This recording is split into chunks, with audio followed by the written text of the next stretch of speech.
Am I not enough reason? What should I do? I'm worried that Mariela won't stop until she gets what she wants because she thinks that she deserves justice, Father. You did! Stupid brat, no one... You don't have any right to insult me. I know that you're also going to deny that you stole the land that belongs to my grandfather. Can anyone tell me who that was? Lying heart.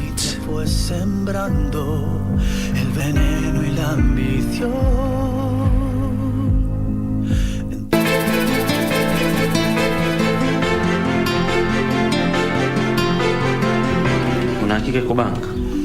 Bila shaka. Watoka wapi? Excuse me.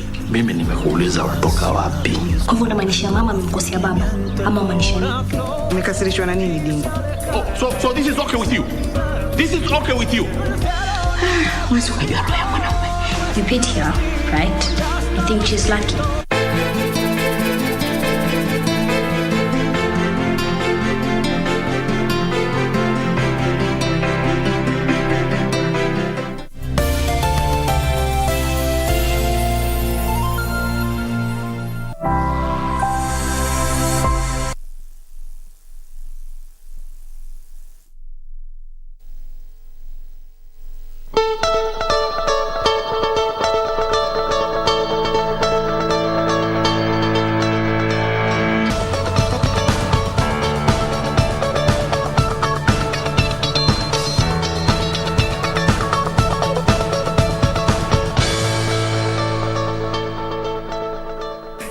Of January 2022. Yes, tunamaliza the 90 days of January. You're watching KBC Channel 1 and this is Good Morning Kenya. I'm Regina Manyara. Now, if you survived the quake, sema hallelujah. Since you're alive and well, it means we are survivors of the proverbial quake. We are continuing to look at what is happening in as far as our political scene is concerned. So what next?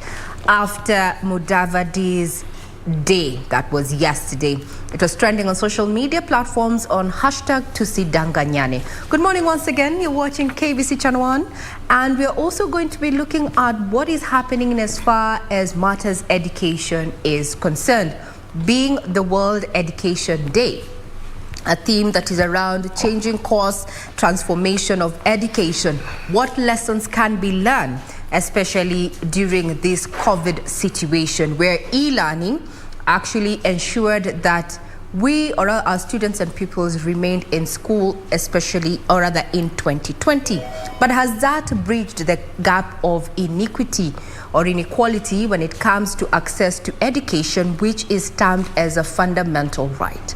All this is going to be put into perspective as we continue having conversations around current affairs that are close to our hearts. You're welcome to join in the conversation. But before we get to that, I wanted to introduce the team who also survived the quake, and to just say that I will be having a very special announcement on the 29th of February 2022 where it's gonna change my life. So let's keep it here. Good morning, guys.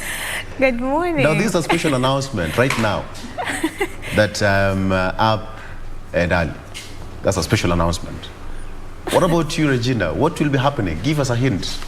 Give us something. On the 29th of February. Yes. After you will be Valentine. shaking. I will also be doing a quake. Okay. Yeah. All right. We'll Save the date, please. Victor, save the date. 29th of February. If you have a kitenge, please, this is the day to dress let in me it. say that date. You already Now have that- the announcement. Now, when you talk of kitenge, now we have to save it. Now we are talking. Yeah. Kitenge. And when she mentioned kitenge, we already have a hint. We are also going to be traveling Okay. outside Nairobi for that day. 29th of February. Oh, yes. There is no day like that on 29th of February. Who said? No. February ends. 28th. Regina has just played us. There's no such date on February 28th. Victor, you spoiled it. But Regina might just be having an announcement aligned to that. Date ndio shida tu, but wait I for was it. already ready to Or form the you will WhatsApp. consult and reschedule the date. No, I was set for the 29th, then you just spoiled it. I was about to set up a WhatsApp group Find the various drivers, you know. One boy said, Valentine's is coming. Me nasema she sang it. It was the day that we were to make a major announcement. To prepare for Kitenge. Vitenge would have been born on the 29th. Victor, good morning. Thank you so much for joining us. Of course, it's the 24th day of January 2022. As that was happening in Bomas of Kenya, Raila took his campaigns to Rift Valley, that is in Nakuru County, where he had several meet and greet in different parts of that region. Much more coming up after everything is done. We'll be having that discussion on what now awaits Oka principals, that is now Kalonzo Musyoka and Gideon Moi, who walked out of that convention yesterday. But some people are asking themselves, did they not get the intel that certain things were going to happen? We'll be discussing that later on in the hour, but right now, things first. Just to introduce the rest of the team and my colleagues, we have got Steph here. Steph, good morning. Good morning. How are you? It's been a busy weekend, so I hope that you've had fun. If not, don't worry. That's why we're here. We're here to set the pace for the week. So stick with us Monday to Thursday, 6:30 to 10 a.m. Also, later on, we'll be having an interesting conversation during Family Check about personality development. Last week, we looked at the different personalities that are there, but we were told that you can't change your personality. However, you can enhance and develop your personality. So we'll just look into how we can develop our personality. So stick with us. That's just it. And there's also much more to come. My name is Stephanie Ayeta. You can follow me. You can talk to me at Stephanie Ayeta on Instagram. Our hashtag is Good Morning Kenya at KBC Channel 1.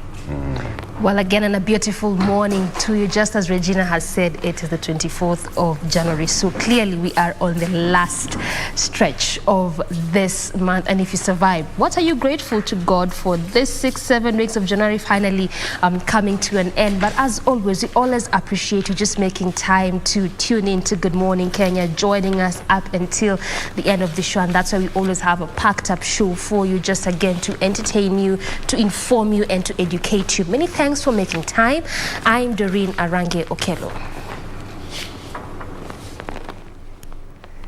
Good morning. If you're just tuning in, just warm up, get your favorite hot drink this Monday morning as we keep you abreast on what has been happening in as far as news is concerned. Quick breather, we'll be starting off with matters of politics and the proverbial quake that took place yesterday. Do not go away. We'll be right back.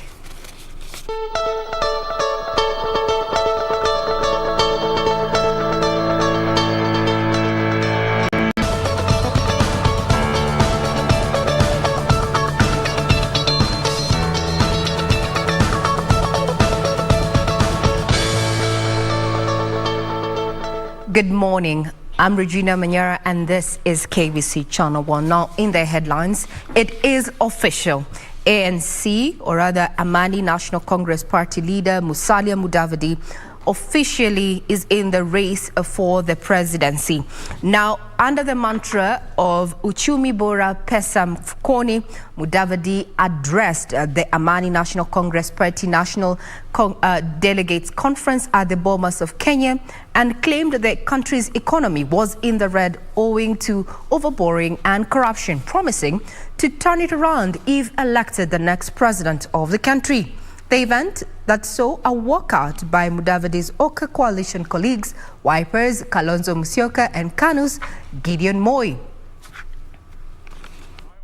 Be your next president, and I trust through the will of God of all creation, you will give me the opportunity to get our country out of the morass of decay and place it back on track where it once was.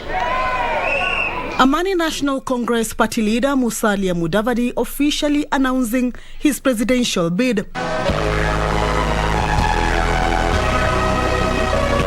The ANC leader taking the opportunity to attack head-on the current Jubilee government over what he termed as driving the country's economy to the drain.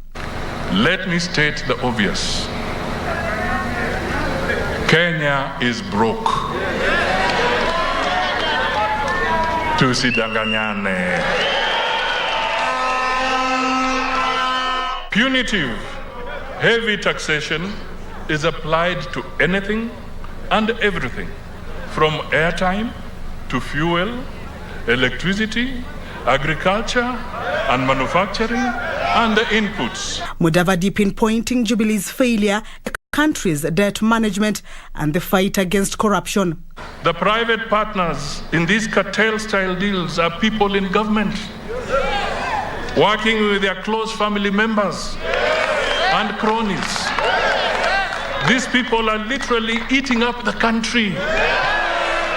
They are eating you up. For how long will we allow this to go on?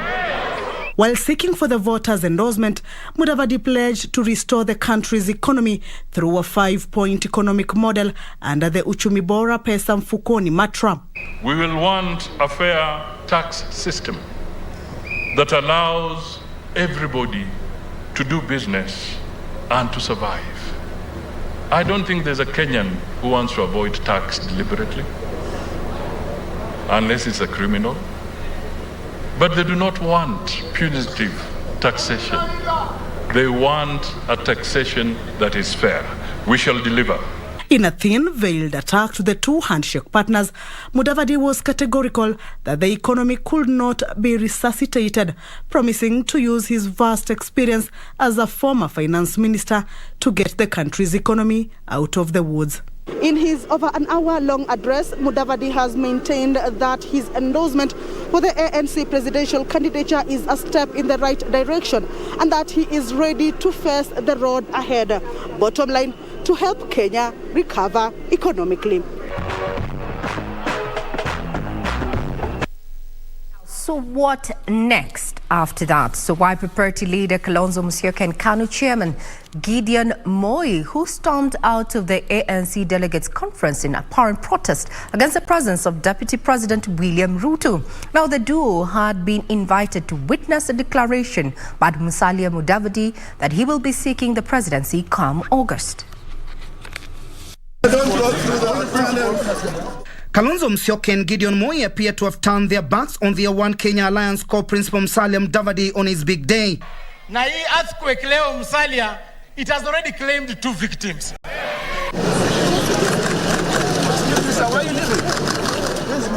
The duo had just arrived at the Bomas of Kenya, but soon left when it became clear that Deputy President William Ruto had also been invited to the ANC Delegates Convention. Mimi nilialikwa kwa kongamano la Wiper. Na vile tulifika huko, tulipata wamealika marafiki zao. Hatukukasirika. Leo mimi nimeshangaa. Ati majamaa wanakuja kwa harusi yetu, wanaona tumealika marafiki, ati wanakasirika, wanakanyaga mguu bana. Mimi nilikuwa katika holding room na mandugu Gideon Moi, Mheshimiwa Musyoka, Kalonzo, na tulikuwa tumeketi pale tukingoja huyu kaka amalize shughuli ya NDC tuje hapa pamoja. Lakini wale kwa sababu hii au ile hawakuweza kukaa, lakini mimi nilikaa. Fort Kenya's Moses Wetangula was the only one left among the equals to flank Musalia Mudavadi as he announced his entry into the fray. From here, wale ambao wana roho hafifu watakata kona. Wale ambao wana roho ngumu tutaendelea. Going we shall, winning we will. And I want to urge my brothers, like Winston Churchill said, you will not finish your race if you stop to throw stones at every barking dog. For some, Sunday had been set aside to introduce Musalia Mudavadi to the 2022 presidential contest. But to others, the day had been crafted to deliver Oka to Deputy President William Ruto. Sunday's events perhaps point to some perceived differences that have been growing within Oka. Musalia Mudavadi now says will be seeking new partnerships and alliances. Musalia Mudavadi has made it clear that he is moving on, with or without his colleagues in the One Kenya Alliance. The fallout of Oka has opened yet another chapter in Kenyan history, with the two principals now forced to go to the drawing board, considering the fact that they have left with the top option, either to support Raila Odinga's Azimio la Umoja or form another formidable pact in their quest to State House. Now that might be the big question. So what next? So is there a political pact between Musalia Mudavadi, ANC, and Deputy President William Ruto's UDA? Could this be in the offing when two sides have been giving the strongest hints yet? When the Deputy President attended ANC National Delegates Conference at the Bomas of Kenya.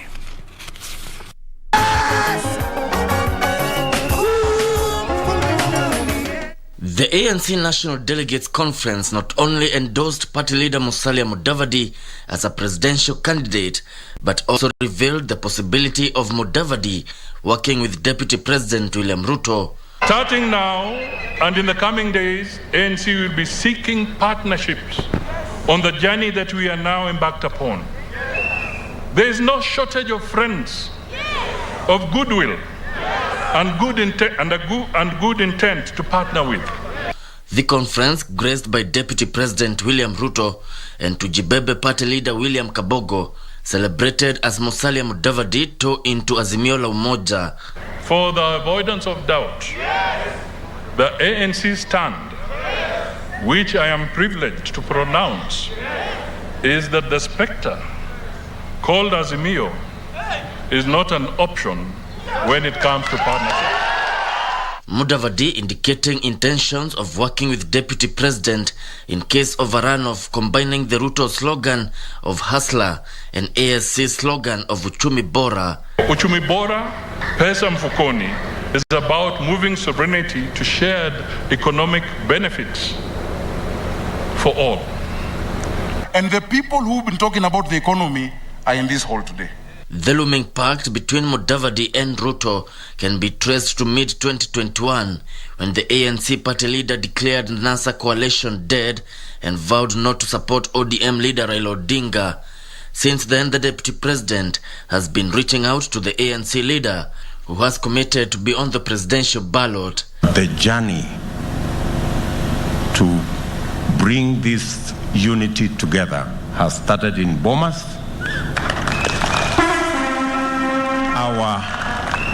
Our next stop will be Wednesday in Nakuru County.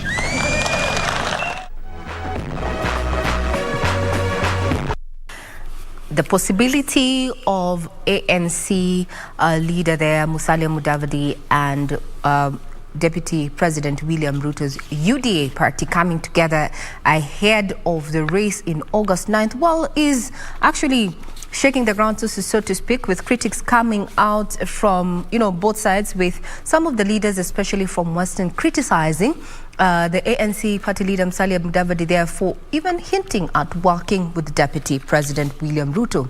So what next? That is the question, and we're going to be putting that into perspective as we focus on matters Eye on Politics with Victor Olo. Remember, your feedback is quite appreciated. You can get us on Twitter at KBC Channel 1. So while that was happening at the Bomas of Kenya, the Orange Democratic Movement leader, Raila Odinga, promised to seal all corruption loopholes if he clinches the country's top seat in the August general elections. He was speaking in Nakuru County and said that corruption had been a major impediment to the progress of the nation and the needs to have a determined leader to exterminate it. ODM leader Raila Odinga on Sunday took his Azimio la Umoja campaigns to Nakuru. The former Prime Minister made various stops where he restated his promise to seal all loopholes used by the corrupt to steal from Kenyans. Odinga affirmed that his government will root out everyone involved in graft, irrespective of their social class. Nimeshakuwa waziri mkuu ya Jamhuri ya Kenya. Najua pale pesa iko. Sawa? Najua pale ambaye kuna mianya ambayo jamaa wanapenya naye na wanaingia kwa hazina yetu, wanaiba pesa yetu. Wanaiba naye pesa. Wanataka kule ni wamefura kabisa. Nitaziba yale mianya zote. Tutapigana na ufisadi. Raila said he will reduce the cost of fertilizer to help improve agricultural output. Sana. Uniambia mimi chini ya wiki mbili bei ya mbolea itarudi chini. Sawa? Mimi nawahakikishia nyinyi baada ya uchaguzi nakuja itakuwa shuka zaidi chini ya shilingi 3,000 kwa gunia. Sawa? Leaders who accompanying rallied locals behind Azimio la Umoja, which they said has the interests of Kenyans at heart. Kwa basi, alafu ukute wale wengi kwa hiyo basi ni watu ambao wako na makezi ya wizi. Sioni kuonesha ni basi ya wezi. Sioni basi ya wezi.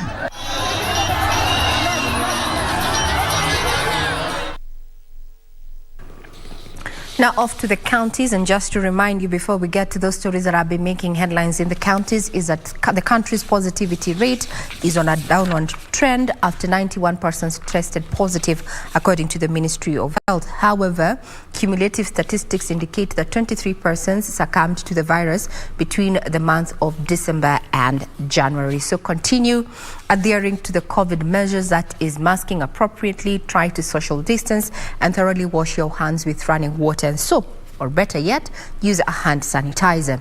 Now, crossing over to the counties, Baringo North Member of Parliament William Cheptumo is calling on the government to restore normalcy in insecurity-prone areas of Baringo County. The legislator saying the move will allow candidates who are sitting for the national exam to prepare adequately. Details of this and other stories from the county's news roundup. Speaking during the unveiling of a school bus in Ketuo Secondary School, the Baringo North MP claims 5 schools have been closed as a result of banditry attacks in the region. He said it was high time the government improved the security situation in the area. Mashule zimefungwa sasa. Wanafunzi kufanya mtihani ni shida. Mashule zimefungwa. And therefore the future of our young people, of our children again, is at stake. Meanwhile, police in Kabete are investigating the cause of a fire that gutted down a classroom in Muguga Primary Public School. The fire, which started at around 9 Sunday morning, burnt down the roof of one of the classrooms before Good Samaritans managed to put out the fire before spreading to other classrooms. Ilionekana saa 3 asubuhi ndio watu walijua, na raia wakapiga mayowe na watu wakaingia wakaizima. And an empowerment program by the Office of Kisii County Women Representative Janet Ongera to rehabilitate and remove urchins out of the streets has reportedly achieved substantial success. Ongera distributed 2 dry cleaning machines and sports t-shirts to 2 groups of the street children in Kisii town amid public concern that their numbers were on the increase. The initiative has so far rehabilitated 10 street kids who have since joined schools. We also gave 2 car washing machines, which they will place here in Kisii town as a way of empowering them so that they don't smoke glue. They can have their own money, which they can be able to become independent. Finally, an announcement by the 2 transport ministers from Kenya and Uganda to clear the trucks backlog along the northern corridor by Wednesday next week has received accolades. The Bishop of Holy Redeemed Apostolic Ministry International in Busia, however, urged the 2 to walk the talk. Commitment is important. I have personally traveled from Malaba some 3 days ago to Eldoret. It was hell. I saw so many accidents on the way. I even now prayed, God, I wish I had an aeroplane. Now crossing over to the sporting arena, where Kenya signed a deal for the Safari Rally to remain on the World Rally Championship until 2026. The deal was signed at the Automobile Club of Monaco between Kenya Sports Cabinet Secretary Amina Mohammed and WRC promoter Managing Director Jonas Sibel. CS Amida also signed several partnerships with WRC revolving around talent development and environmental conservation. The 2022 WRC Safari Rally Kenyan League will run from the 23rd to the 26th of June. Program, which I'm personally passionate about, to ensure that women are not excluded in rally competitions. In keeping with our intent to lead and deliver on the Sustainable Development Goals, we have charted 2 legacy projects championed by His Excellency President Uhuru Kenyatta to secure sustainability and improve the conditions of our host institutions and our host counties. It means really a lot. It's such an iconic event with such a strong tradition, heritage, the whole passion of the people. And I feel that the people, and I saw it last year, that the people are so thankful that we created this comeback already last year. So for us, for the continuous growth of the WRC as a global relevant championship, it means a lot. Still on to some good news. The sprinter Ferdinand Omanyala has been nominated for the Sportsman of the Year category and will hope to win the award during the Sports Personality Year Awards Gala, which will be held in Kakamega on Tuesday evening. Now, the sprinter will battle for the top honors against 2-time Olympic marathon gold medalist Eliud Kipchoge, Tokyo Olympics 800-meter gold medalist Emmanuel Korir, rally race Carl Tundo, and rugby player Alvin Otieno. Ferdinand Omanyala is among 5 nominees fighting for the Sportsman of the Year 2021 award. Omanyala made history at the Tokyo 2020 Olympic Games, becoming the first Kenyan to reach the semi-finals in the men's 100 meters. He went ahead to equal his 100 meters national record with a time of 10.01 seconds in the first round, where he wound up third and eventually reached the semi-finals. Omanyala would later settle for third position in a new national record time of 10 seconds flat, even though he failed to make the final. He moved to Europe, where he became the first Kenyan to run under 10 seconds when he won his 100-meter semi-final in a new national record time of 9.96 seconds at the International Joskolov meeting in Austria. He further shaved off more microseconds, winning the final in 9.86 seconds on the same day. He then made his debut at the Diamond League in Brussels on September 3rd, making him the first Kenyan to compete in 100 meters in the event. He finished 4th in a time of 10.02 seconds. Omanyala went on to break the 100 meters African record, finishing 2nd in 9.77 seconds during the Kip Keino Classic in Nairobi. This made him the fastest man in the world this season and 8th fastest man in history. Omanyala will battle for the top honors against 2-time Olympic marathon gold medalist Eliud Kipchoge, Tokyo Olympics 800 meters gold medalist Emmanuel Korir, race ace Carl Tundo, and rugby player Alvin Otieno. Afcon, we are down to the last 8 after Burkina Faso beat 10-man Gabon on penalties to reach the quarterfinals of the Africa Cup of Nations in Cameroon following a 1-1 draw. Now, it ended on a 7-6 win there for Burkina Faso. Down to the last 8, we're looking at, some of the surprises that have taken place at, during the Afcon is, the win over, Comoros beating Ghana 3-2 on Tuesday. We also have, conversations around, discipline and such amid times of COVID-19. Now, to just give you a recap of what yesterday's matches ended at, we had Nigeria taking on Tunisia, where Nigeria lost to Tunisia 1-0 there. And we're looking forward to tonight's matches at 7 p.m. East African time and 10 p.m. The first match is between Guinea and Gambia, while we're having Cameroon taking on Comoros there. Down to the last 8. Have you already picked a side? And talking about soccer, we know Chelsea won there against Tottenham, and also over the weekend, Arsenal there also won its game. Remember, you can get further details pertaining what has been happening in the sporting arena as well as matters politics, all available on our website, that is www.kbc.co.ke. To further the conversation around what is happening in the sporting sector as far as the country is concerned, after Good Morning Kenya, we're going to be having sports check. So you are in good company. That brings a cap to matters in the headlines. Do not go away. We'll be back with what the dailies have in store for us this morning.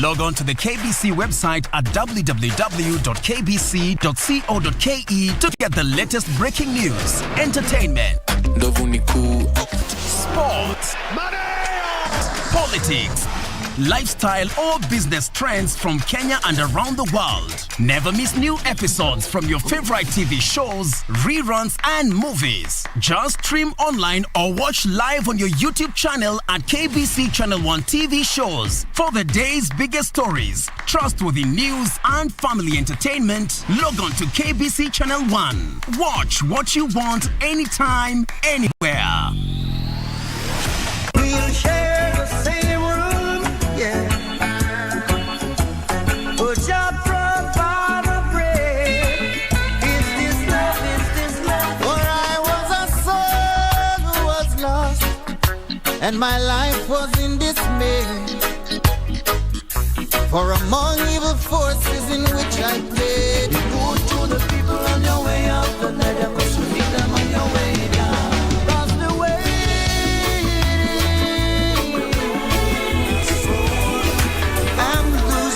Control. Girl, I can't fight this feeling. It feels so right.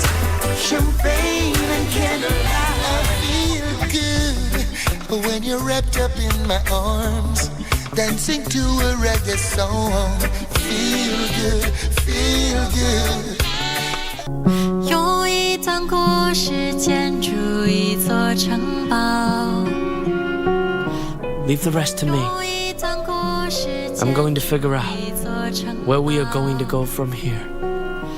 You just need to buckle down and work harder, and you can achieve success.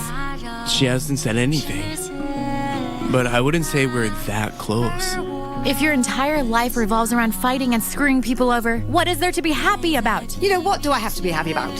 I have 2 months. I still have a lot I'd like to do. 有一段故事建筑一座城堡，回放进去后就不再打。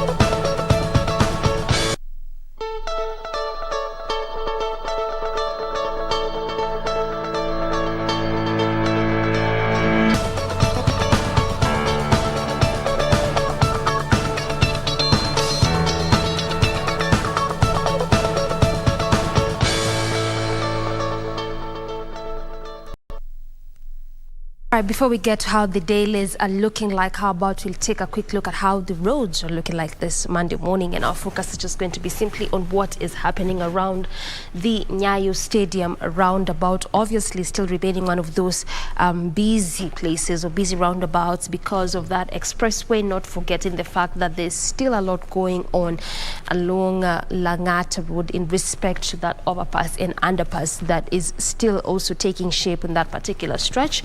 But this is how the Nyayo Stadium roundabout is looking like this morning. Not really that busy, much as there's really a lot of reasons that perhaps could be leading to it being busy and heavy kind of traffic. Yes, a bit of a traffic, but manageable kind of traffic throughout that entire roundabout as you get to branch off to Langata Road, as well as Uhuru Highway coming from Mombasa Road, and also sections of Lusaka. This is how it is looking like. Still the same, nothing is changing there, just a slight traffic throughout this entire roundabout. Then again, also remember that it is one of those busy roundabouts there.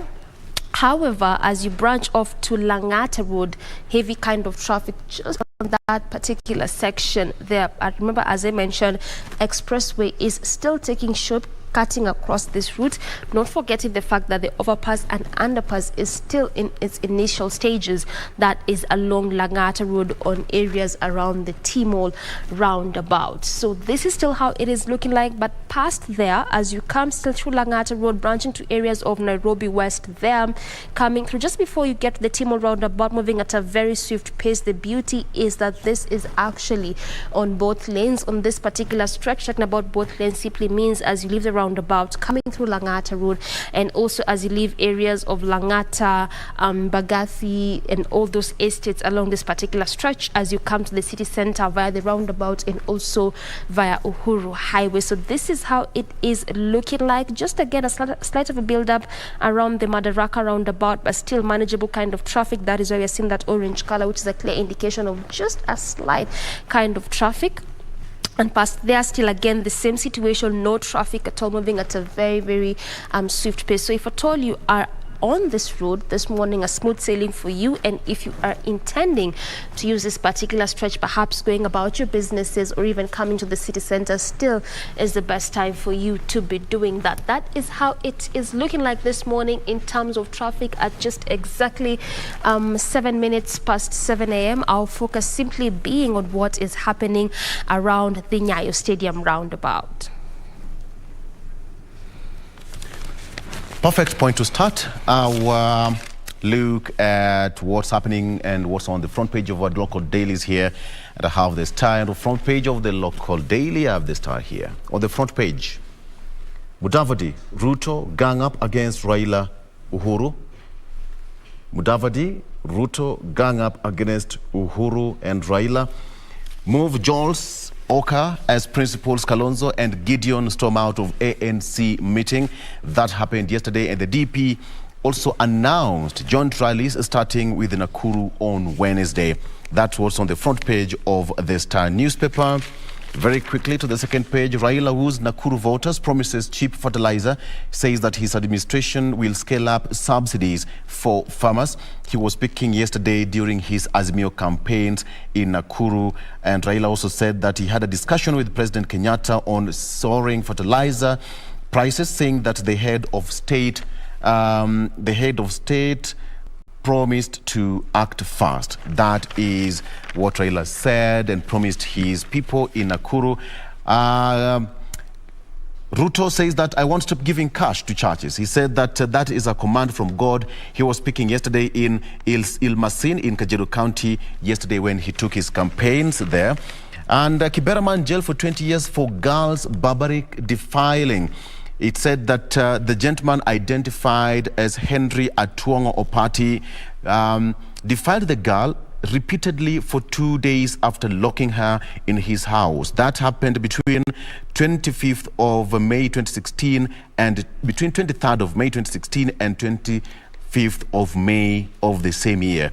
He was sentenced to 20 years in prison, and he has, of course, 14 days to appeal to that ruling. Mudavadi and DP Ruto team up to tame Raila, and now Wiper leader Kalonzo Musyoka and his KANU counterpart Gideon Moi dramatically stormed out of the ANC National Delegates Conference at Bomas of Kenya. We will be talking about later on, and they exited after last-minute intelligence that Ruto, their number one adversary, would be a key guest. We saw that, and it's been trending all over the socials. Later on, we'll be discussing that. And finally, Kalonzo and Gideon now announced divorce from ANC's Mudavadi. We saw this coming. One Kenya Alliance principals accused their partner of throwing them under the bus. Another something that we are going to talk about later on in the hour. Raila and Ruto now battle for pastoralist community vote. That is, Deputy President seeks to rejig bases that voted for Uhuru in 2017 as ODM leader keen on regaining lost votes. Leaders confident that their parties would clinch region's support. More as we continue with the program. But again, we will be discussing this in the Eye on the Politics later on. Steph. Okay, thank you for that, Victor. So with me here is the Daily Nation. On the front page, we have the story on the earthquake.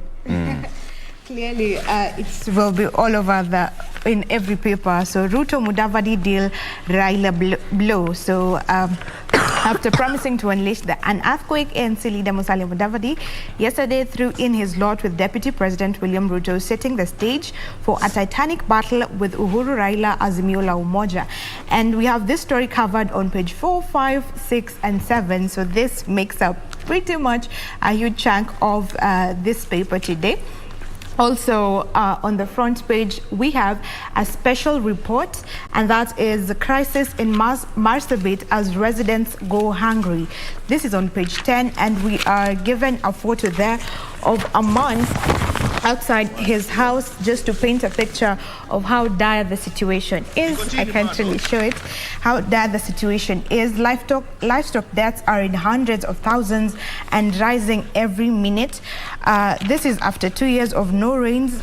Starvation is now a reality for hundreds of thousands living in this region. And we do hope that maybe the government or the political aspirants can do something about this. There's something that the government is doing.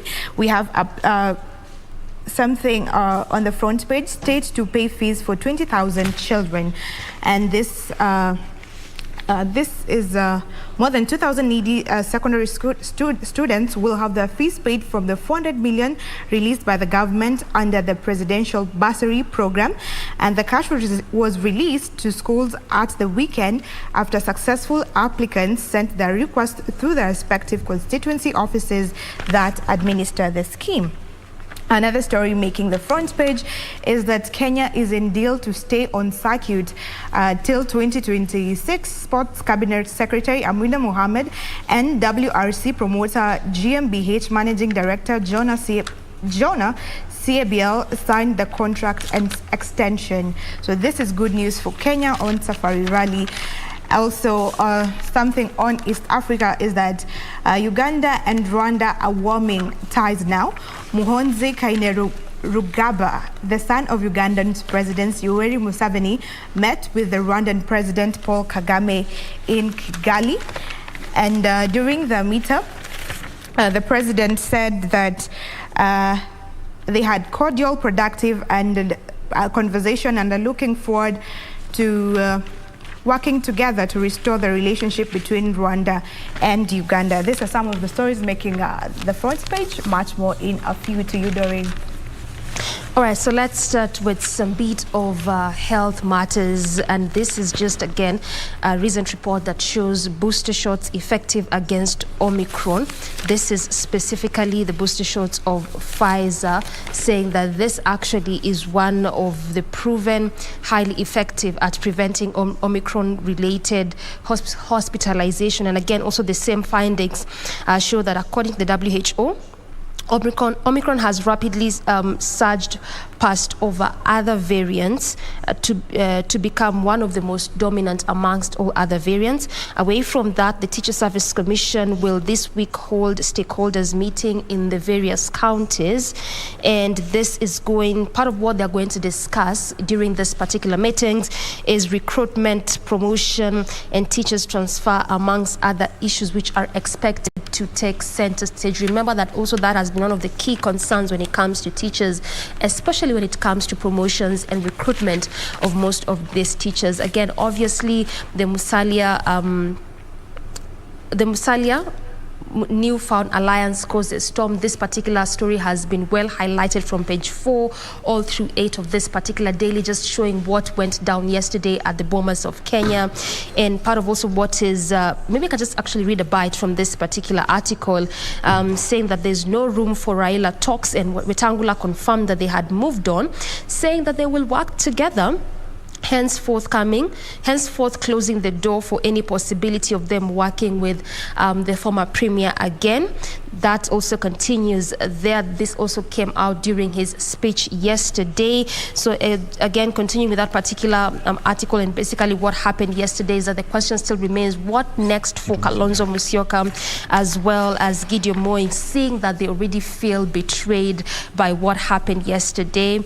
And also part of what he mentioned yesterday, that is the ANC party leader, is that economy is going to form the top of his agenda, just saying that he actually hinted out at President Uhuru Kenyatta's administration over the increasing public debt. And he says, the former finance minister says that Kenya is at risk of being auctioned by international lenders. And this is why he says that if elected, part of his top agenda will be to revive the economy. And the question still remains, how will he revive the economy? And again, that continues also by Wiper legislators saying that Musalia Mudavadi betrayed the Oka principles. And just as Victor said, there is that, why didn't they see it coming? Or this looked like a possible, perhaps, what was set to happen. This is just one of the sentiments being echoed by Mavoko MP, that is Patrick Macau, and he dismissed Mudavadi match-hyped earthquake as merely climbing the wheelbarrow. Macau said that the ANC leader was not a team player and cannot be trusted just by what happened yesterday. Like I mentioned, this particular article actually continues all the way happened yesterday. And again, also as we prepare for as candidates, that is the KCP and KCSE candidates, prepare for the exams, which are set to happen between March and April 1st. As it stands, is that exams is set to be shipped into the country. That is by early February, of course, that is by early next month. And also part of what the ministry is saying is that these exams are going to have a human face, and that candidates should not fear or just fear, because it's going to be easy for them to tackle. And as you mentioned, that is going to have a human face. And also, lastly, trucks pile up at Busia border to end. That is what the Transport Cabinet Secretary James Macharia is saying. Remember that this has been happening since late last year because of the COVID certificates and COVID-19 testing. But now he says that is set to end as they come to a pact between Kenya and Uganda. And we obviously expect that because to happen because of the kind of, perhaps the kind of strain it has been causing, especially to most of these traders, as well as the perishable kind of goods that have been happening, that have been going bad because of that pile up in Busia border. Ray. Now, we want to do it differently for the Standard here, given that, the front page is basically reading the same thing from the People Daily to the Star to the Daily Nation, all about the question, what next? Is there is there an alliance in the offing when it comes to ANC and UDA, and what does this mean for Oka? That is what you have on the front page of the Standard. But now looking at the back page, let me just give you a quick summary. On the world news, we've already talked about what is happening on the matches that we expect at 7 and 10 p.m. tonight. And as far as the Afcon is concerned, Comoros there will be playing, as well as Gambia. Away from matters sports, we focus on the world. There has been a quick focus on what is happening between Russia and the British government as where Ukraine is concerned. Now, Britain says that Russia is seeking to replace the Ukraine government, where Britain's foreign office names several Ukrainian politicians. It says has links with Russian intelligence services. Also crossing over to Italy, Berlusconi drops bid to be elected as Italy's president. He has bowed out of the presidential election that is set for this week, claiming that he had the votes to win, but the country could ill afford political divisions during the pandemic. And also just within Africa, the government in Burkina Faso has denied an army takeover, according to the defense minister. Says that, actually has denied rumors that President Roch-Marc Kabore has been detained. Now, police fired tear gas to disperse around 300 people who had gathered in downtown Ouagadougou there. That is what you have across the world. But now talking about business, and very close to our hearts, because, we're in the 21st century, and LPG gas is one of the things that we use to, power our households, their cooking and such. Now, there's been a sharp rise in the cost of cooking gas, LPG or gas. Now, this particular sharp increase has been attributed to recent imposition of value-added tax and the rising global price of petroleum products. LPG lacks price regulation, even as the industry regulator advises the Petroleum Ministry and Treasury to consider doing away with VAT on LPG. So currently the pricing ranges between 3,000 bob, November 2020 it was 2000. When we got to November 2021 it was 2,600. Now we are looking at 3,000 per 13 kg cylinder. Talking about matters of politics within the counties now, Siaya Governor Colonel Rasanga has pulled out of the parliamentary race and has endorsed Senator James Orengo, to take over from him as governor. And talking about that particular race come August 9th, we have a few governors who, for one reason or another, matters of impeachment especially, did not serve the second term. We're talking about Mike Sonko as well as Ferdinand Waitito and Mohamed Abdi Hamoud. Now, there are plans to have a comeback when it comes to those three. So you can get further details. All these are available on the various dailies, as well as our website, that is www.kbc.co.ke. Now, before I let you go, I'd want to read a view that has been posted here on the opinion in this particular daily, and this is from Mr. Andrew Kemboy, who is a Partnership and Special Projects Manager Editor at this particular daily. Says that the presidency is not worth dying for. Better get an MCA to die for. Let me take that again. Presidency is not worth dying for. Better get an MCA to die for. Raising questions about how far we have come when it comes to the devolution and the impact it has had on the ground. That's just a recap, or rather just looking at what we have on our various dailies this morning that ushers the next conversation, Eye on Politics with Victor Olo. Do keep it right here.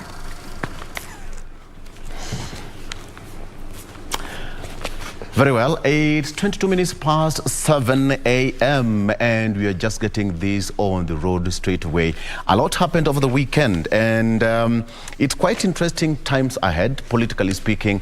So we need to understand and, of course, reflect on what we had discussed here in the program. You know, the predictions for those people who predicted a GG, goal, or win-win, or straight score, straight win. You all have it. You all have something to talk about. Now, yesterday was the big day. Honorable Mudavadi announced an earthquake. Did it happen at the Bomas of Kenya? Yes or no, depending on how you handled that situation at the Bomas of Kenya. That, again, was at the point where we saw Honorable Kalonzo Musyoka and Gideon Moi storm out of the Bomas of Kenya. We will be talking about that, as well as the effects of the joint rallies that will be starting this particular Wednesday between Honorable Deputy President William Ruto as well as Musalia Mudavadi. Now, helping me to discuss this is Tabitha Ogutu, and of course, who is a governance expert as well as a political analyst, and Hamisi Boga joining me via Zoom all the way in Mombasa. There you have him there, who is also a governance expert and a political analyst. Ladies and gentlemen, you must be happy people this particular morning. Your predictions came through, starting with you, Tabitha. All smiles. Good morning.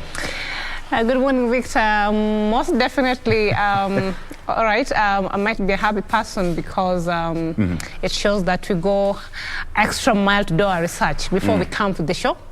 But apart from that, we are really expecting to experience the earthquake, the long-awaited one.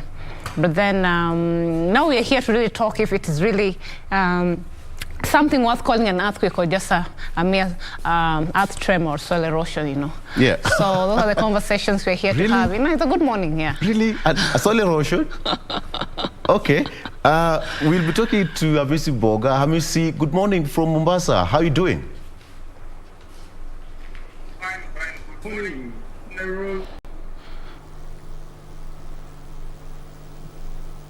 Hamisi, umepotea wapi tena jamani? Allah? Okay. Fantastic. Okay, we are trying to connect that with Hamisi. Tabitha, we talked about this last week, and here we are. The big storm, They joined now. Mudavadi and Ruto decided to gang up. What do you make of that? You said it here.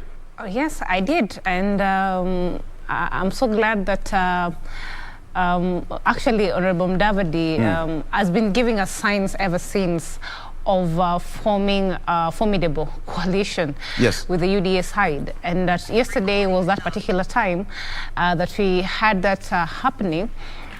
This was the March hyped earthquake that the whole country waited for. Many people made sure that they're on safer ground so that just in case it happens. But honestly speaking, for me, I think it wasn't such of a new news, you know, or something that we'll expect to be so different. These are things that we have seen coming up, the types of meetings they've been having of late, even before yesterday. So it was much of expected.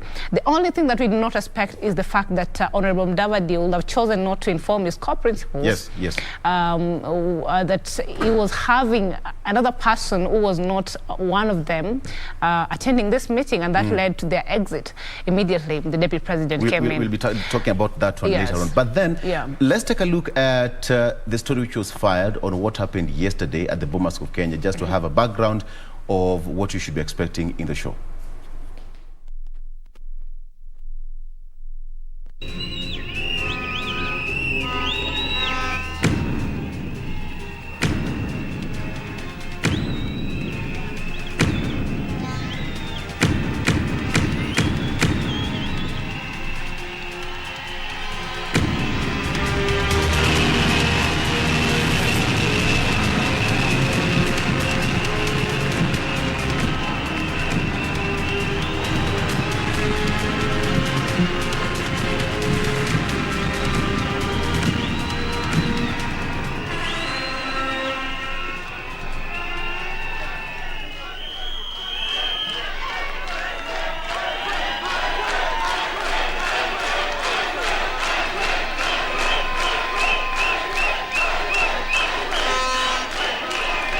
Asante sana.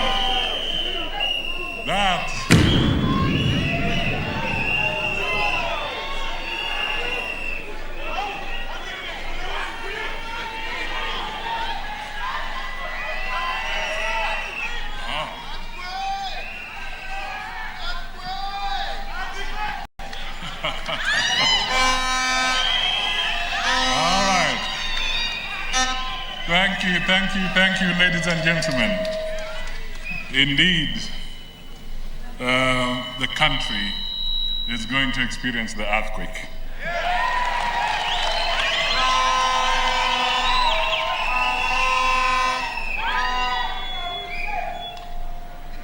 I will be speaking passionately, emotionally, and honestly to the people of Kenya today.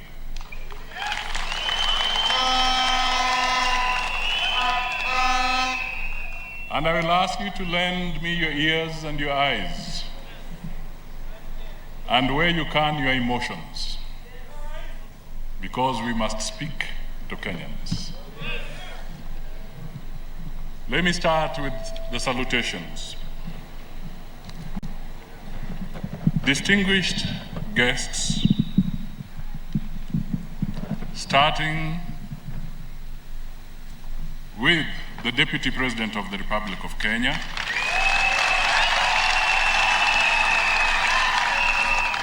Dr. William Samoei Ruto, and his entire entourage who have come.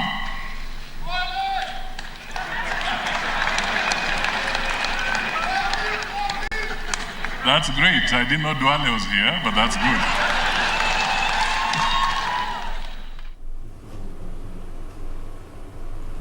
Okay, so that's what happened basically at the Bomas of Kenya yesterday. So before we continue, we take a break. And then when we come back, we are going to be diving straight into that. Stick around.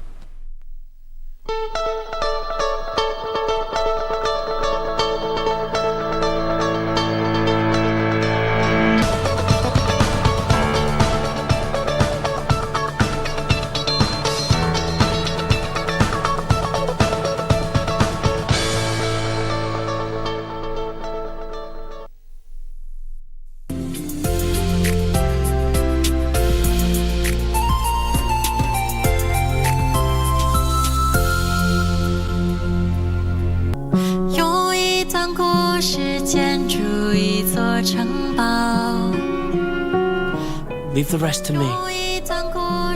I'm going to figure out where we are going to go from here.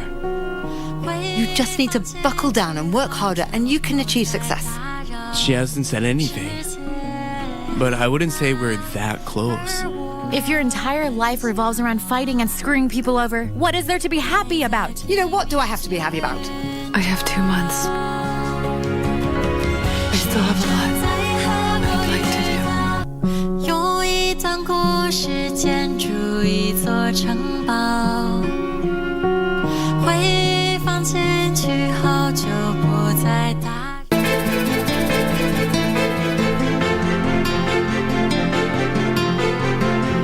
Una hakika iko banka? Bila shaka. Watoka wapi? Excuse me? Mimi nimekuuliza watoka wapi? Kwa hivyo unamaanisha mama amemkosea baba ama unamaanisha nini? Umekasirishwa na nini Dingo? So this is okay with you? This is okay with you? Wewe unajua roho ya mwanaume. You pity her, right? You think she's lucky?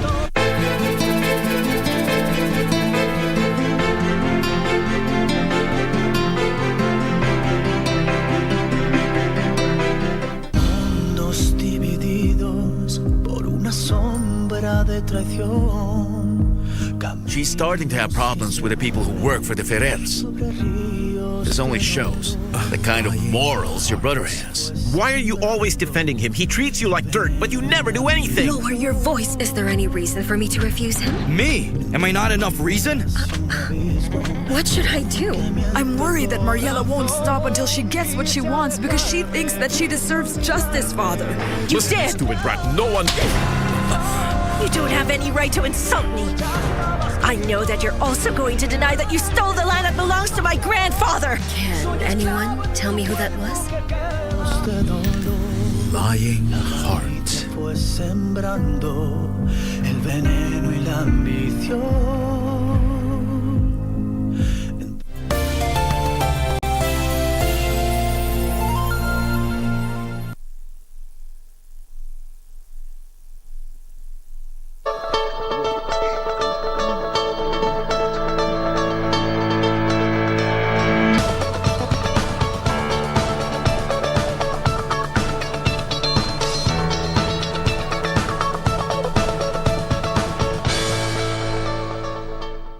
Perfect. So let's do this. Before that, we ran a story on what happened yesterday at the Bomas of Kenya. So let me bring in Hamisi Boga all the way from Mombasa. Hamisi, did you? Yes, I'll be coming to Hamisi briefly. So Tabitha, did you see that coming? Whatever happened yesterday, in a nutshell, you saw it coming. Yes or no? Yes, I did see it coming, most definitely. Maybe a few incidences here and there. I didn't see them coming. I expected better from Honorable Mudavadi. Yes. As the so-called presidential candidate, you know. I expected him to appear more presidential, you know, more of a leader than a politician that he claims to be. That is something short that we saw yesterday. The better part of his speech, or the better part of what he was talking about, was more of what the current government, the current regime is not doing, that it ought to do. And for a minute, he's been associating so much with the president and the Right Honorable Raila Odinga. So I was wondering, why was it not very valid to him to even, you know, take a minute or two before, before yesterday, to tell them that I feel like as a regime, you are not performing well enough, and this is something that I think ought to be done for the betterment of Kenyans. That would appear to be more genuine. Yes. And somebody who cares about the general population, which is Kenya, than just, you know, yesterday him coming there and trying to tell us how we've sunk into the debt crisis and how Kenya has been auctioned and things like those ones. We already know we are there. But then what has he been doing different is the big question. I think as a leader, we have to have seen better. We need leaders who provide us solutions. They don't use the problem to now want to sell an agenda for themselves. Yeah. Yes. So we expected, you know, I always say that Right Honorable Mudavadi needs to borrow a leaf or two from the Right Honorable Raila Odinga.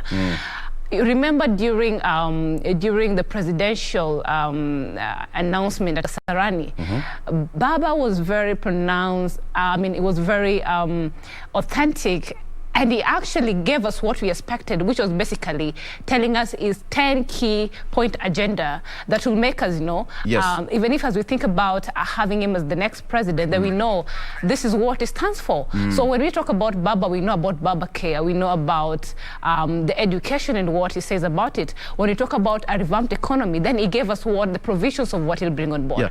What do you think was in the mind of the speech writers for that particular event? I think one of the things that when the mind of the speechwriters was basically to sell, actually they were selling the idea of the bottom-up economy, if you ask me. Because what was that tag they were using? Tusidanganyane. Tusidanganyane. And then there was this tag on... That was like a kibwagizo. Yes. So it was more of a bottom-up economy model being sold in a way that was not very open. And it's a sad thing that we have seen the Right Honorable Mudavadi coming very openly and trying to call on the Deputy President as one of the leaders who has not been very credible. And at the same time, you've seen him associating with him very closely. In fact, yesterday was a Mandela moment for Mudavadi. You see the way he appeared, and it was like all that cheered and all that, and we were like, okay, wait a minute, what are we seeing here? You know, we didn't expect that. We honestly expected a collected man. We expected somebody who literally had a vision for this country, and we lacked that yesterday. Apart from a good speech, of course, which is always done. You know, he's one of the best orators, but practically he has nothing to, you know, we can say that, or pinpoint that even when he was the minister in charge of, you know, treasury and things like those ones, we can't pinpoint and say, Mudavadi delivered this, he brought this, and changed this. So even during his time as a minister of treasury, I think those are the times we had even many deaths. What did he do as a minister at that time that he wants to do right now? So it's just a political time, and he wants a political mileage, but then all said and done, it wasn't worth being called an earthquake, because we have not seen an economic revolution plan that he has that will push, you know, this country from where it is to the next level, even if he becomes a president, which we doubt. Okay. Hamisi, once again, good morning. And from where you are, whatever happened yesterday, what's your take on that?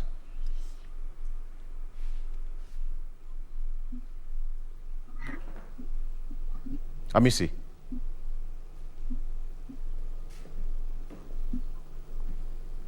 Good morning, Victor. Trying to get Hamisi. Hamisi, can you hear me? Good morning again. Good morning. Good morning. Carry on.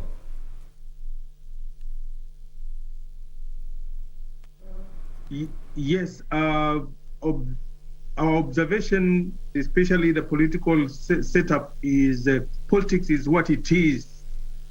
It is a concept of many possibilities. And our observation for the last part of last year was that Mheshimiwa Mudavadi was not very close to the OCA team. You remember the meeting that was supposed to be held so that they can get the report. He never appeared there. And then immediately after that, Mheshimiwa Malala came.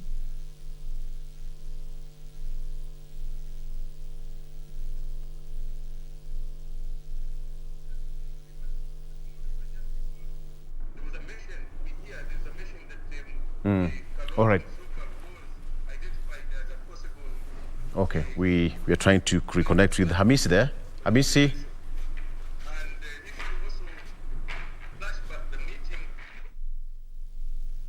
All right. Okay. Perhaps I don't know where Hamisi is today. Hamisi, wherever you are, please. All right. Okay. We'll get to Hamisi briefly. We'll get back to Hamisi briefly.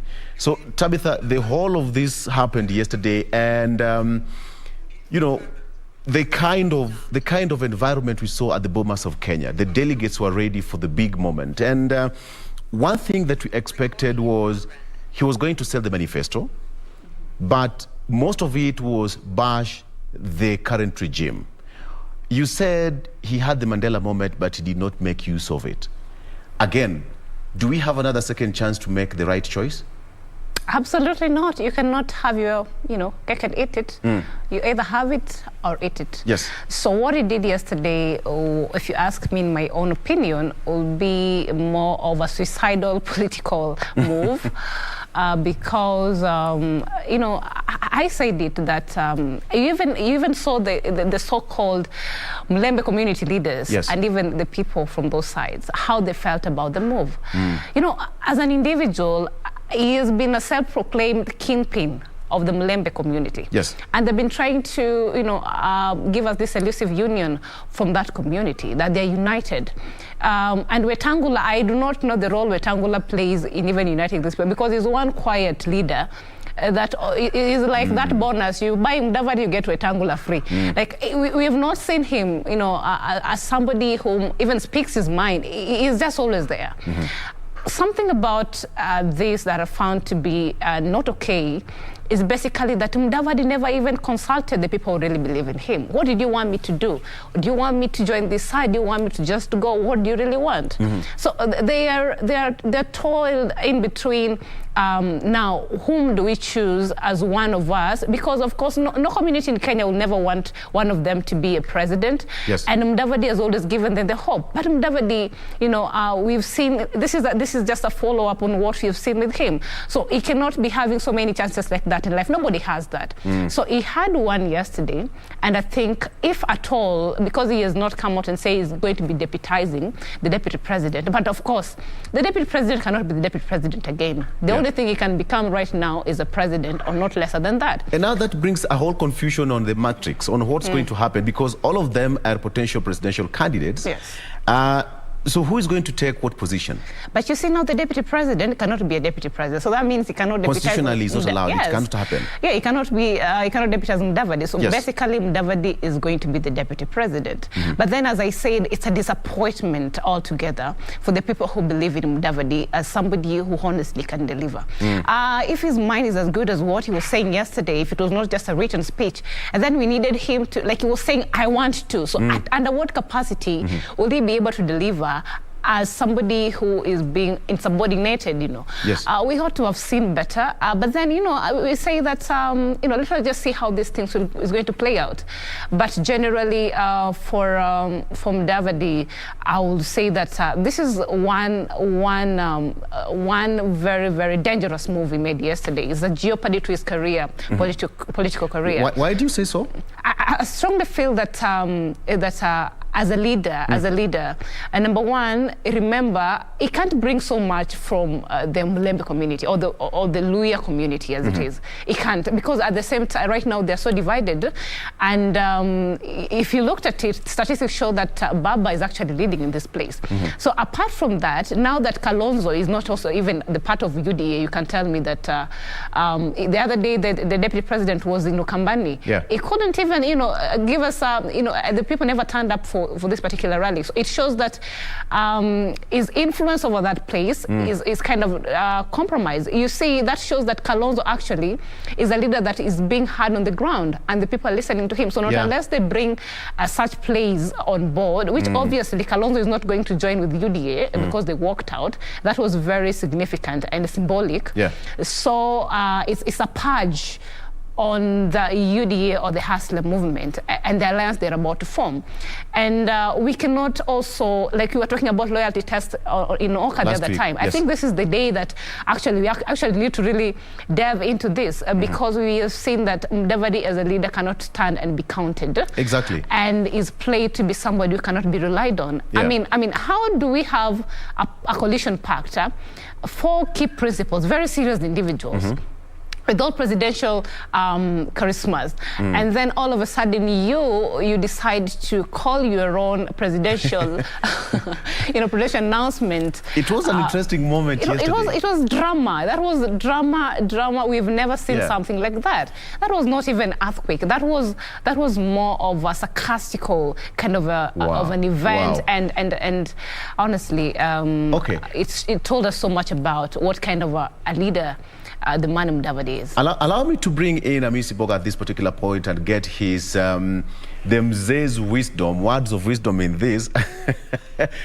Hamisi, all happened yesterday, but one thing is many people saw it, and of course from last year, Honorable Senator Malala talked about it. We are free to make alliances, we are free to have friends, and yesterday it was all confirmed. Perhaps moving forward, the way Tabitha is saying, the next political move for Honorable Musalia Mudavadi, in your opinion, what's the next move?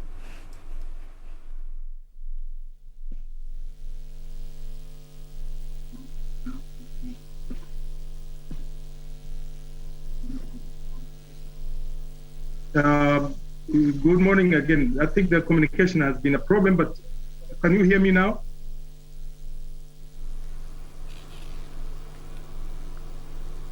Hi, Victor.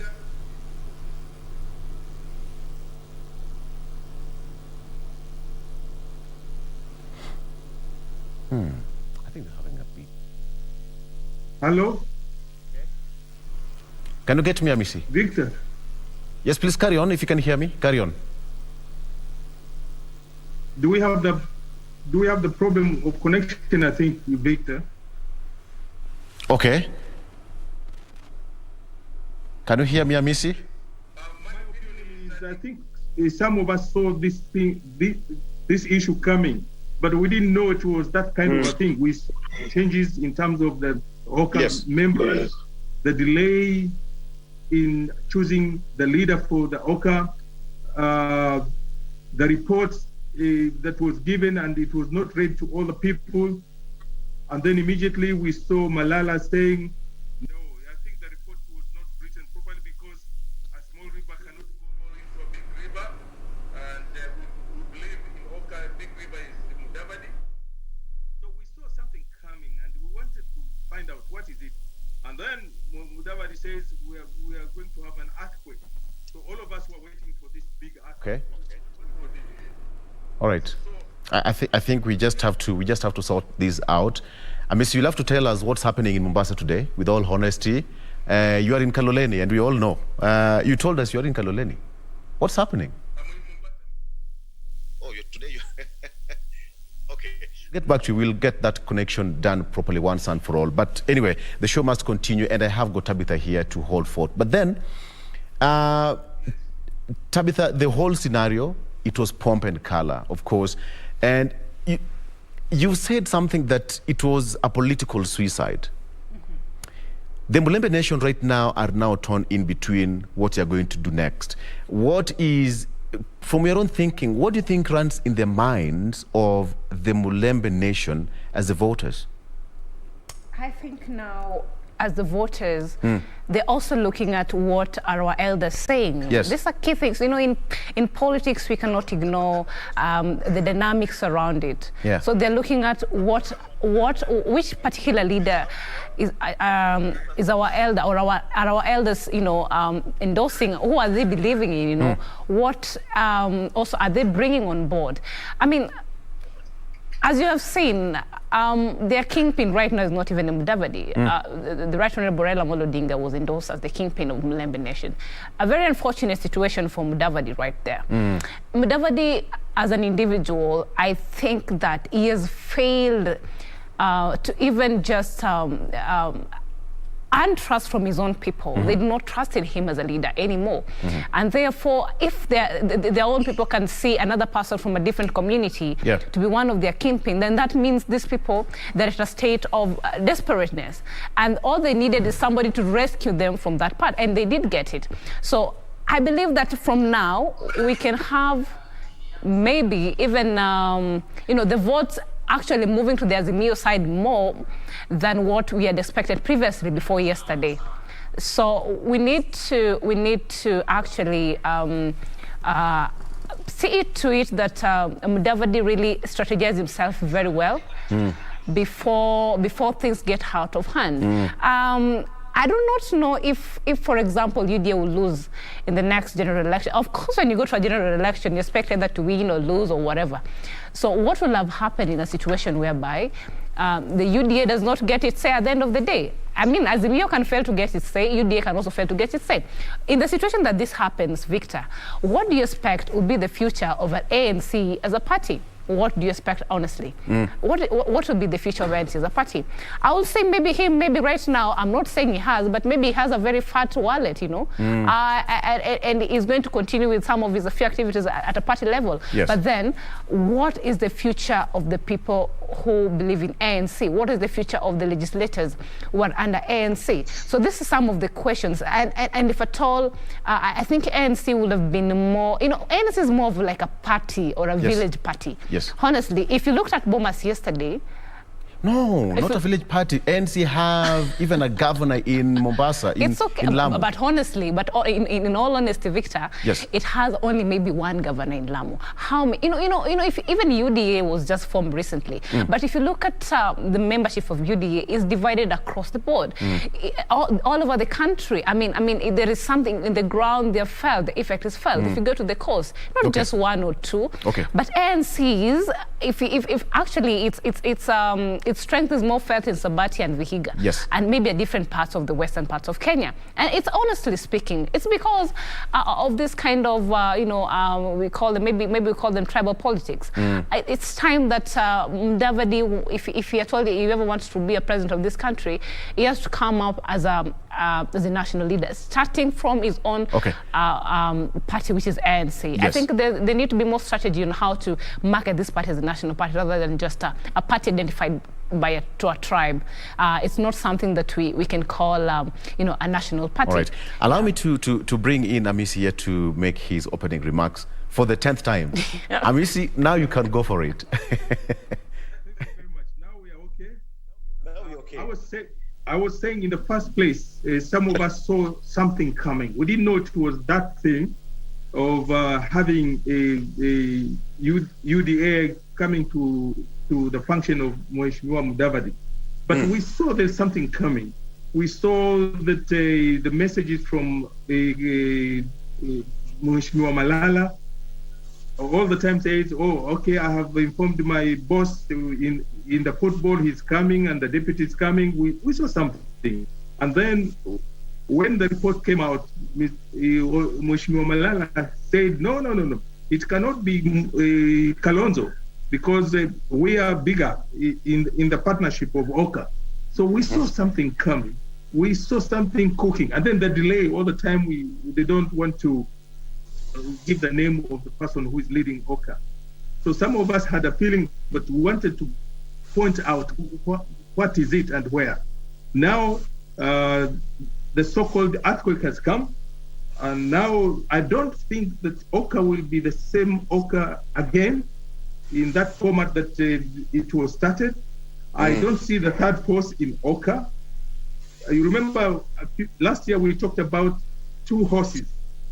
This is coming to reality, because right now, if Mudavadi has joined Mheshimiwa Ruto, and if we use the same concept of Malala, that a small river goes into the big river, then Mudavadi cannot be the candidate for the combination. We are saying that he's going to be number two if they agree. So what happens to the remaining Oka? The remaining Oka are members are so close to Uhuru and Raila. To me, my advice is for them to wake up very quick, finalize their argument, and join the Azimio, so that we have two strong contenders, and of course any other, because there's democracy. But we shall see two formations that the Kenyan people will have a choice. The challenge is that concept of trust again. When you talk about trust, others not trusting you. Are others trusting you, or are you trusting others? It is an issue, and it has come. Those who are talking about it are the ones who are doing it. The other issue is politics, pure politics. When you are on the other side, you say, and when you meet in Kaloleni, when we are eating Nazi, you say, oh, I've never seen a victor. So this is politics, and we agree with it, but I think the war has started. The journey for political fighting has started, and we shall see more. The other thing that we were not told is, what is the arrangement?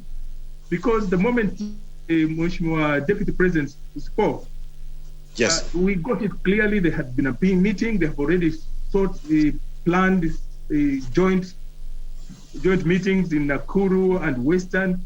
It must have been talked about. It can't have been on that spur of the moment. So how about those people who are closer to Mudavadi and they were not preview of this? What are they feeling? I'm imagining I'm Kalonzo, I'm Gideon right now, and my brother has called us with our competitors in the same house, and we can't see each other. There is a storm, and it will take time to be able to settle down, but I can see two formations. I can see clearly if Mheshimiwa Kalonzo wants to survive also, let him go talk to Mheshimiwa Uhuru and Raila. They form a formidable team, and then we see on the play. Then we see. Remember we talked about loyalty test and we talked about trust last week. And now what is happening on the ground, when I say is different. Because when Honorable Musalia Mudavadi had to invite the deputy president, all these things we've been seeing them, long coming with Senator Malala, intimating that this is happening and this and that. But then on Wednesday they're having that joint rally. Now my question is, they're having a joint rally as what? Selling whose agenda? The UDA's agenda, or selling ANC's agenda, or their agenda as what now? All right, that's a very good question, and maybe how we'll put it is Oka alive or dead? Exactly. Yes, I think that is the best approach to give it as we look at it. But I think Oka at this point, Oka is dead. Oka is dead, not unless now the remaining, and there are only two remaining principles, if you ask me. Because as I said, Mudavadi and Wetangula is like what Wetangula is like a token. If Mudavadi is somewhere, Wetangula also has to just be there. Ouch. Whether being heard or just being sitting pretty. So we cannot consider him to be out. He can't be part of the other principles. So now we have the only remaining principles is now the Honorable Kalonzo Musyoka and Honorable Gideon Moi. But then that is the death of Oka, because it was a pact formed by four principles. And as I said, what they lacked was one big agenda for Kenyans, which if you form something, Victor, and you have an intention in mind bigger than yourselves, then it's easier for you to keep pushing for it, because you're like, okay, now what is the person whom we formed this particular pact for? Yes. Thinking about it. But this they formed for themselves. They wanted a flag bearer. They wanted to form a pact that will appear to be a strong one to challenge maybe the government of the day, or people like the Honorable Raila Odinga, and even the deputy president at that time. But then what we have seen this time, like you've said, is a political test of loyalty in Oka. And Oka, I think, its existence as good as it has ended, if you ask me, because now even the other principles will now be considering, now where do we go from now? Exactly. And what can make us also to appear as a strong unit. And Azimio would be the best option for Honorable Kalonzo Musyoka and Honorable Gideon Moi. But then now, for Honorable Mudavadi and Deputy President, as you've said, whose agenda will he be selling? Yes. I think these people have even formed a coalition in their mind. They didn't even know their name. What they didn't do is tell us what is this about. To disclose exactly what they're going to do moving forward. Exactly. Everything has been planned out. Yeah. This is a planned out operation, in that now, like you've said, only a few individuals. I think Cleophas Malala must be knowing of what is about to happen. And yesterday, Cleophas Malala as a leader, it felt very, very good. I mean, he has been, Mudavadi has been making him look like he is not somebody who's loyal to ANC. Kumbe is the foot soldier of Mudavadi. Like the other time when they were having that tournament in Kakamega, what happened? Mudavadi said that he never asked Cleophas Malala to invite the Honorable Deputy President to that particular function. And even they never spoke about it. So and now, a few weeks later, we also saw them in Eldoret. Together. And now it begs the question of, did Mudavadi have this in mind from the onset, or what really prompted him to do this? There must be a bigger reason, because in all odds, we know that Honorable Mudavadi as an individual cannot win a general election to be a president. That is in all honesty. In all honesty. So it might be there was a big more reason than what really meets the eye.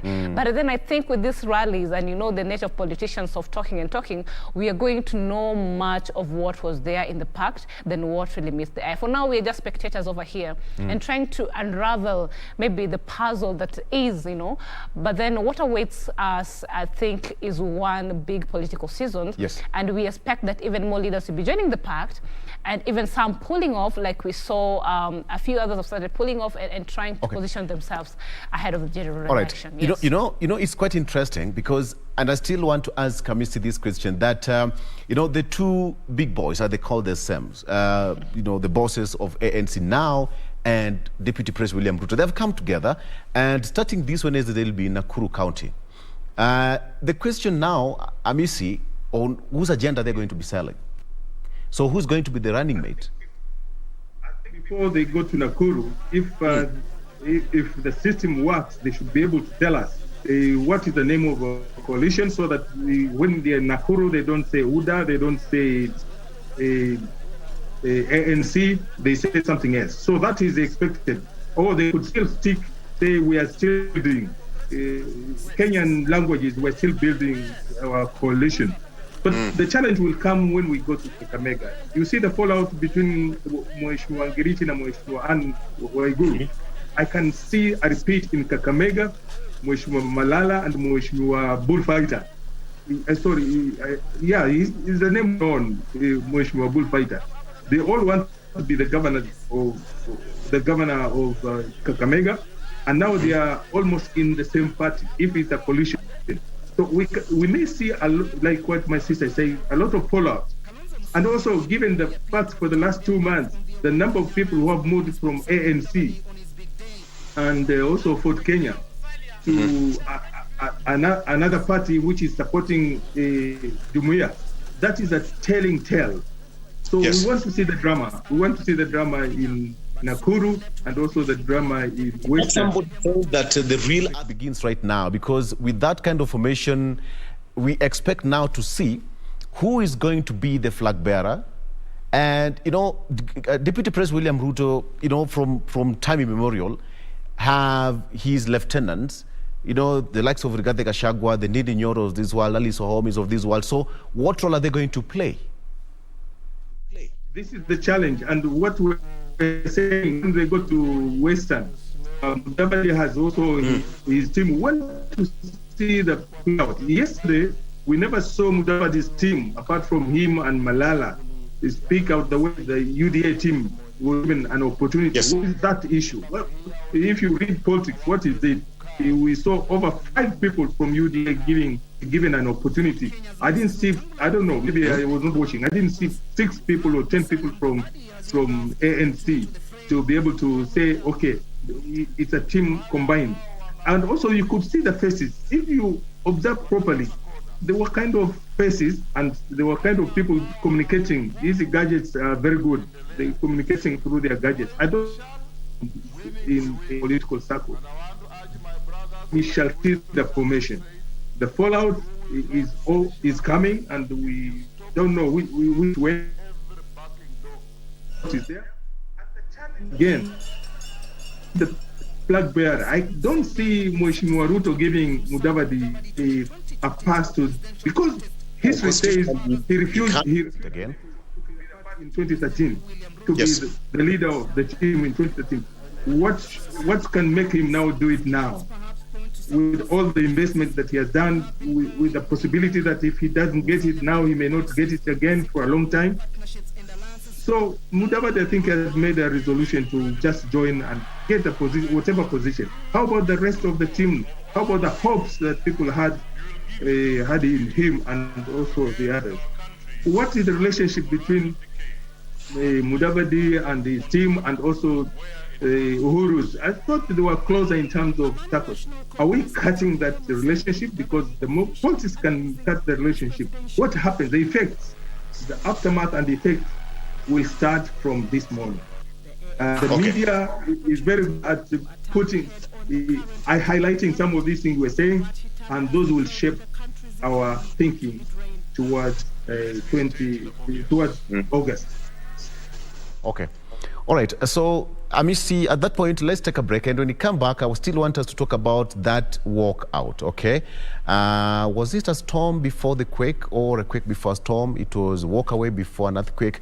We'll be discussing that and the effect after this particular break. Stay with us.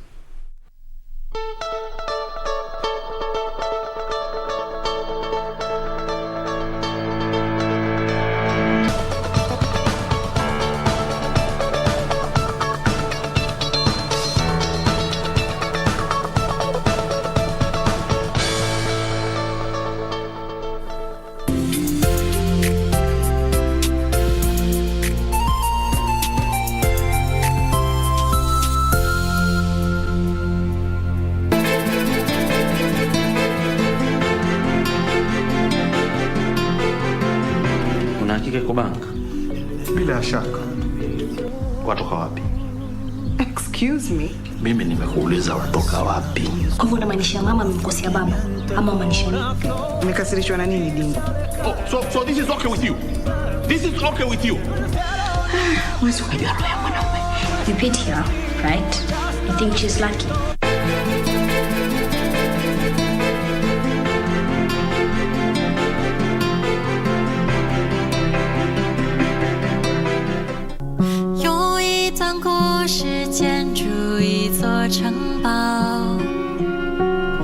Leave the rest to me. I'm going to figure out where we are going to go from here. You just need to buckle down and work harder and you can achieve success. She hasn't said anything, but I wouldn't say we're that close. If your entire life revolves around fighting and screwing people over, what is there to be happy about? You know, what do I have to be happy about? I have 2 months. I still have a lot I'd like to do. 用一段故事建筑一座城堡，回忆放进去后就不再打。 Mundos divididos por una sombra de traición. She's starting to have problems with the people who work for the Ferrers.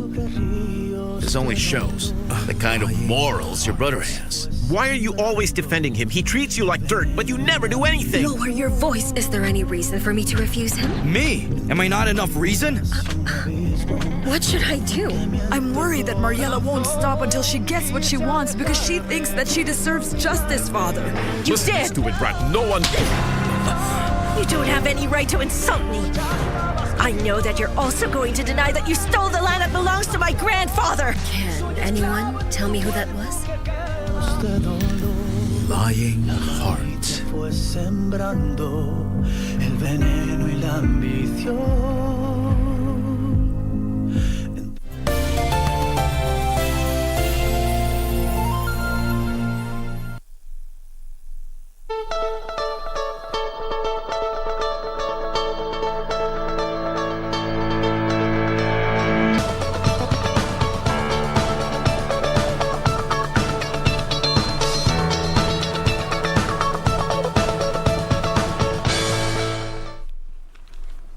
Welcome back.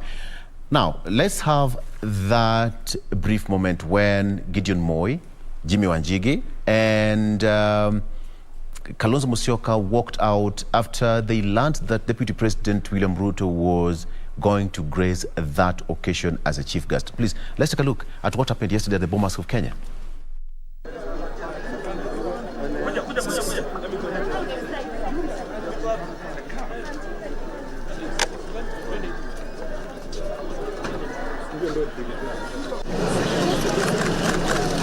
Why are you leaving?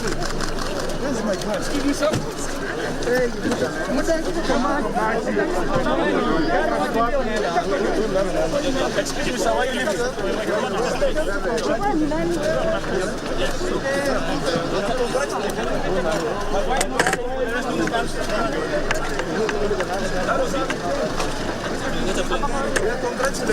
Wait. Hey, where? What's up? Where is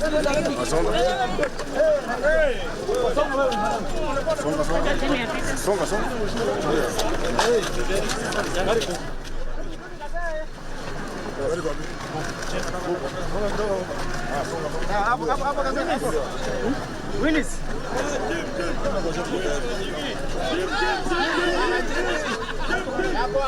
The Deputy President was going to attend that particular event, and Tabitha, they were thrown under the bus, as they would say it. In fact, I will give you a report which was done by the Secretary of Political Affairs, that is Okang or Frederick, who said that they could not sit in the same podium with their enemies, political enemies. Now, where do we stand at this particular point for the other principles?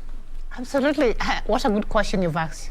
Well, maybe we'll say that Honorable Gideon Moi and Honorable Kalonzo Musyoka are the first casualties of the earthquake, because they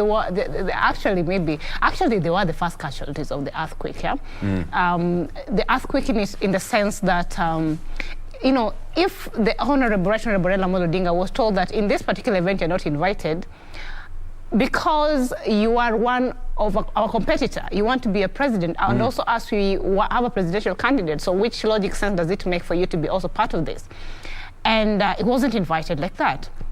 So maybe what I'm seeing here, Victor, is that maybe the Honorable Mudavadi had informed these particular core principals that the Deputy President will be there. And then the core principals were not of the idea. And they said, no, we cannot have him on board because maybe some of us, what we stand for does not go in line with what we have seen him do or what he stand for or what he pushed for as an agenda. And then maybe Honorable Mudavadi said, okay, I've talked to him, he said he'll not appear, but in his subconscious mind, he knew that he'll show up at the end of the day. Right. And then boom, while seated waiting for the event to start, the Deputy President shows up and they happen to be the first casualties. And that was an earthquake at that particular time. So what we saw there, number one, was an evident fallout of Oka, and it showed that these principles do not work hand in hand, even in consultation. And so that, I think that is one key thing that as a coalition, it can't honestly hold grounds or hold water, because we expect that they consult each other. When one principle is not in terms with what is about to happen, then we have a common ground and what will work for us, with the intention that we stay intact. So the intention was not there. So that is absolutely something we saw yesterday. Also, they appeared to be men of integrity, and that is what we need in terms of leadership. If you do not believe in something and you don't want to be part of it, then come out boldly. We don't want to see at the end of the day, what if, Victor, they would have decided to sit down there and then at the end of the day when they come out and tell us, you know, we were just there because we had just gone and what happened and found us there. First of all, they had to get an official invite. Are you getting it? Yes. So the people would have said, you know, because we were not in, we did not know that the Deputy President was going to be there, and he found us there. We could not leave, but it doesn't mean we are there with him. They would have confused Kenyans more. Okay. But now, them walking out, Victor, was a very clear sign that Oka is as good as dead at the moment. Okay. Let me bring in Amisi. Amisi, people would say that was a walk of shame or it was a walk before a quake, but was that the earthquake itself?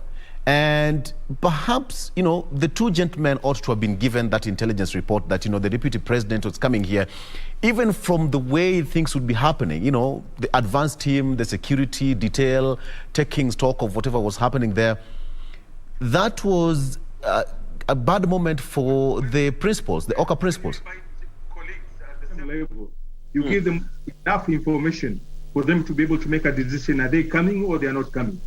I believe what is coming out from the media, from some people who have been talking, says the Oka team, the other members of the Oka team didn't know the presence or the coming of the Deputy President until they were already in the hall. This is what we hear. Maybe communication was there, and I think if they were told before, some of them would have made a decision either to come. When you make a decision to come, you agree with whatever would be. If you don't, then they should have bolted out. But this, if to borrow from Senator Weta's language, this is going to be very messy because you don't underestimate the weight of Kalonzo and his team. You don't also underestimate the weight of Gideon and his members in terms of effect of either reducing the numbers that they would have supported Mudavadi or onwards, or the numbers that would have been together. And then you reduce the possibility of the third post. Because now, if they have to have a third post, they have to regroup. And it depends on whom their regrouping is. Like my sister said, and I always believe that the best thing is to have two big teams. So let them quickly, because this marriage, I think, cannot be mended at all. Even if they come back, that situation has even been developed to a level where people are walking out. When somebody walks out on you, then he doesn't want to do anything with you either that time or the next many years. So there is a challenge and of Oka surviving, and like his sister said, it may not be there. And if it is there, it's not that Oka. It must be another formation totally. Okay. So the mess is on the Oka side, but also the mess is what happens to the teams, because now in most cases in political teams, when a new person comes, there will be that rearrangement, and some people may feel the heat. You saw Ngirichi bolting out. We see many others bolting in and out because of the new arrangement. And the other people who are coming are so powerful in terms of oratory. That competition of will be a competing factor. So yes, it is messy, and I can see that there's no more Oka, the form that we knew. And I can see other possibilities. These people didn't walk out to go and sleep. They walked out to go and talk about what next. And we're waiting for that next to come.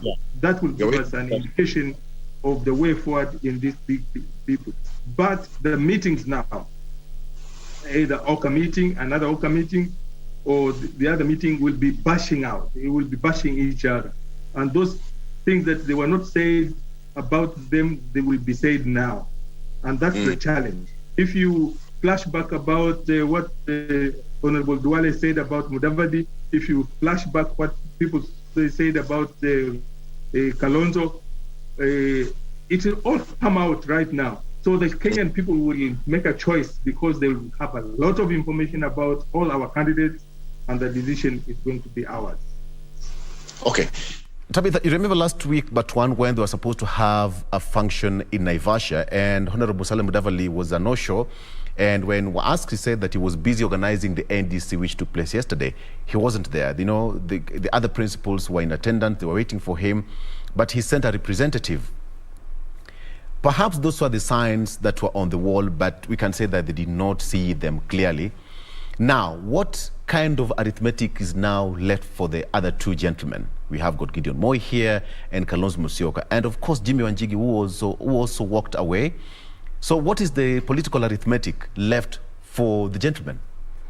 And that is a very good way to look at it at this point in time, that now, more than ever, we have seen the direction which is very clear, that now we cannot have Oka giving us a flag bearer as a presidential candidate, and therefore now what needs to be done has to be done, and be done very fast, so that we know what we do moving forward. So one of the maybe a question to solve in this particular situation would be that both Honorable Gideon Moi and Kalonzo Musyoka will join the Azimio team to form a coalition. You know, Azimio now is moving to a place where now we want to have Azimio la Umoja party or something like that.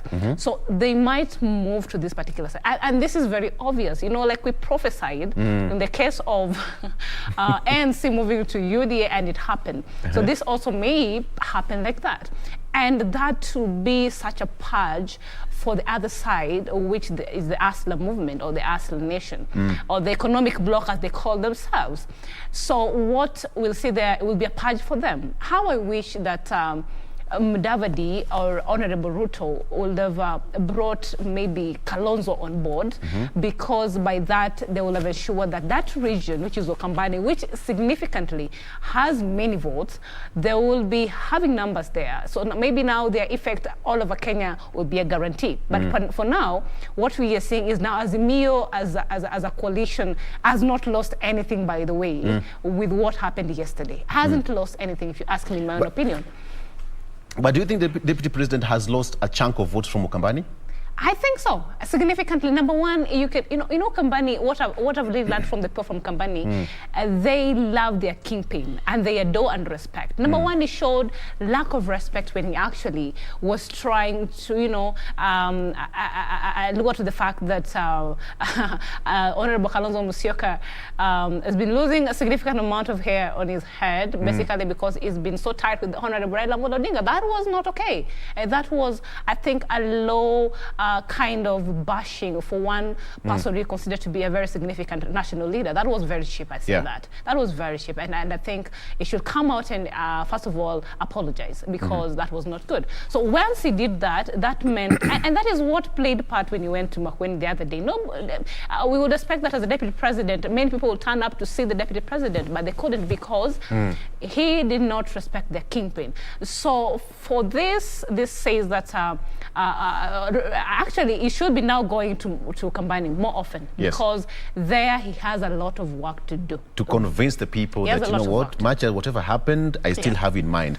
Hamisi, now the question of who is going to be the running mate now completely changes because there was a statement of a small river joining a bigger river, of which who was joining who between UDA and ANC. The arithmetic of picking the running mate will completely be a bit complex here, all right? A big one. Because the way we were viewing the body languages, the running mate would have been coming from central or mountain, the mountain of Kenya around there. We don't want to suggest a person because we didn't know who was going to be picked, but the possibility. Now it's not a possibility because if anything, if there's any negotiation, the only thing maybe Honorable Mudavadi would agree is number 2. And if you do number 2, then the other running mates in UDA may have to rearrange themselves. The other challenge is like what my sister said, there's a big deficit in Ukambani for UDA. First, you saw the empty ground. The deputy president is landing on an empty ground and many open chairs. So you read about that. The other thing is all the governors are in Jumuiya ya Umoja. Now the remaining person that would have been coming to UDA was Alonso. Now you have pricked it. This thing is going to be bad news there in Ukambani because I think the language, the politics will now be around this one is despising us, this one is chasing our child, this one. So that kind of politics is very poisonous and it will be a big mountain for the honorable deputy president to climb. That is one side. And the other side is if you go to Western, all the governors, as far as I'm concerned, are in Jumuiya.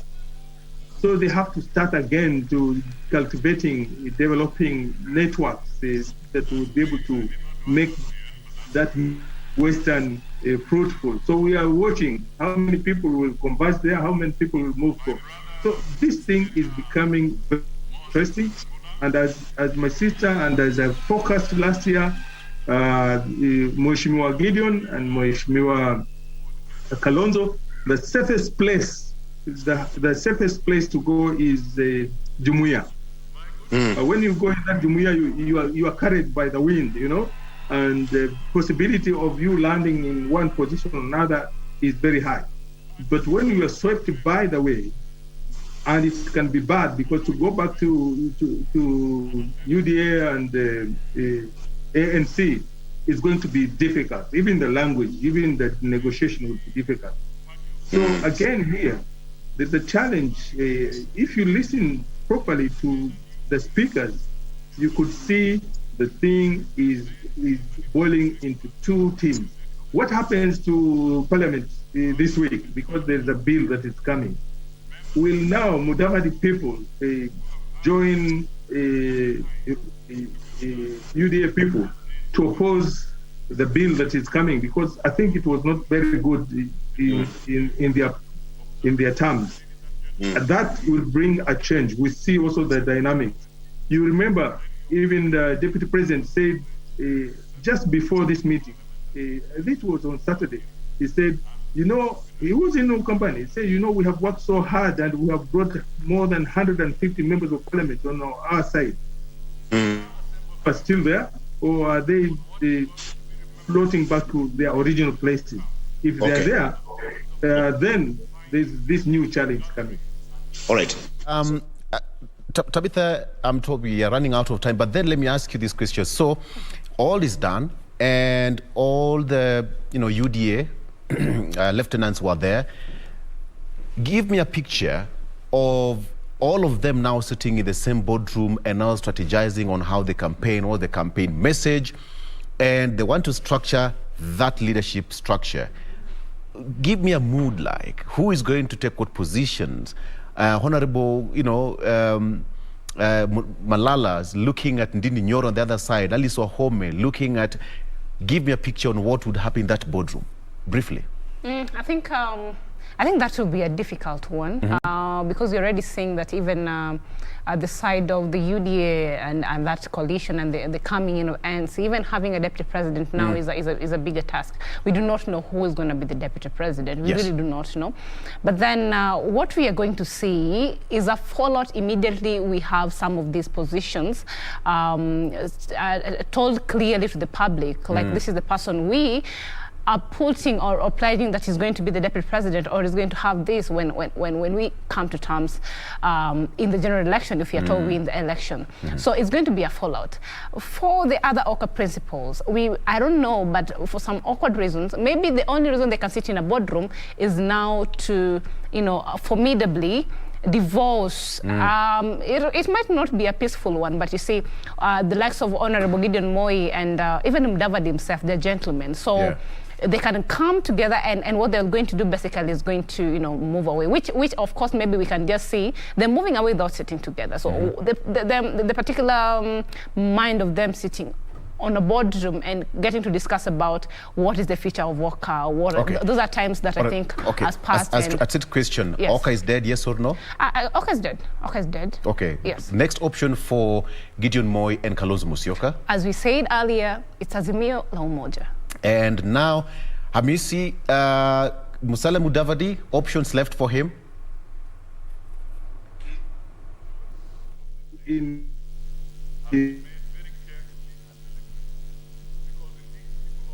Okay.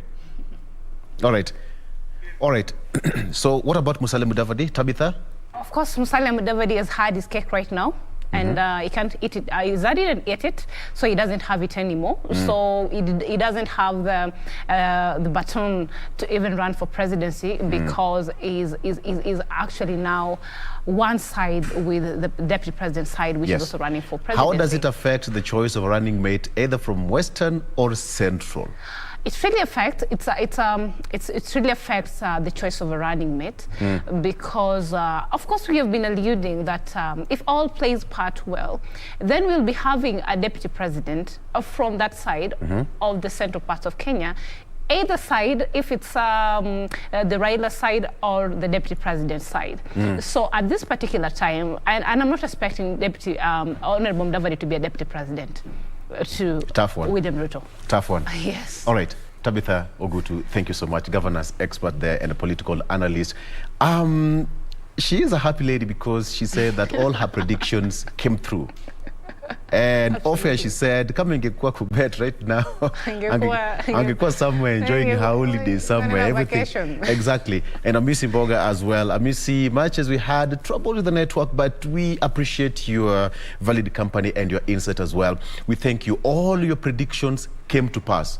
Amazing people, amazing brains. All right, that's at the point that we bring this to an end, but we're taking a break. When we come back, we still have much more after this break. The show will continue. My name is Victor Lo. Have a good morning.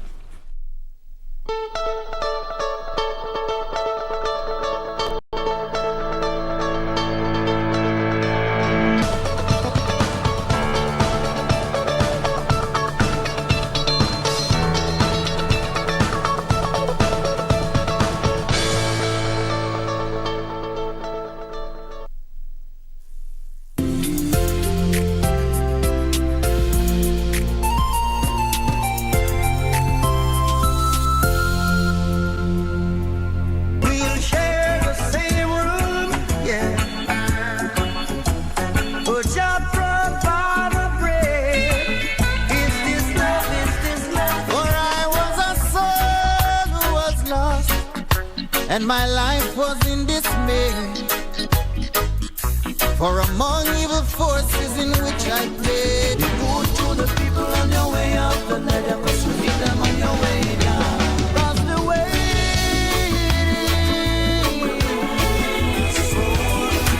I'm losing all control.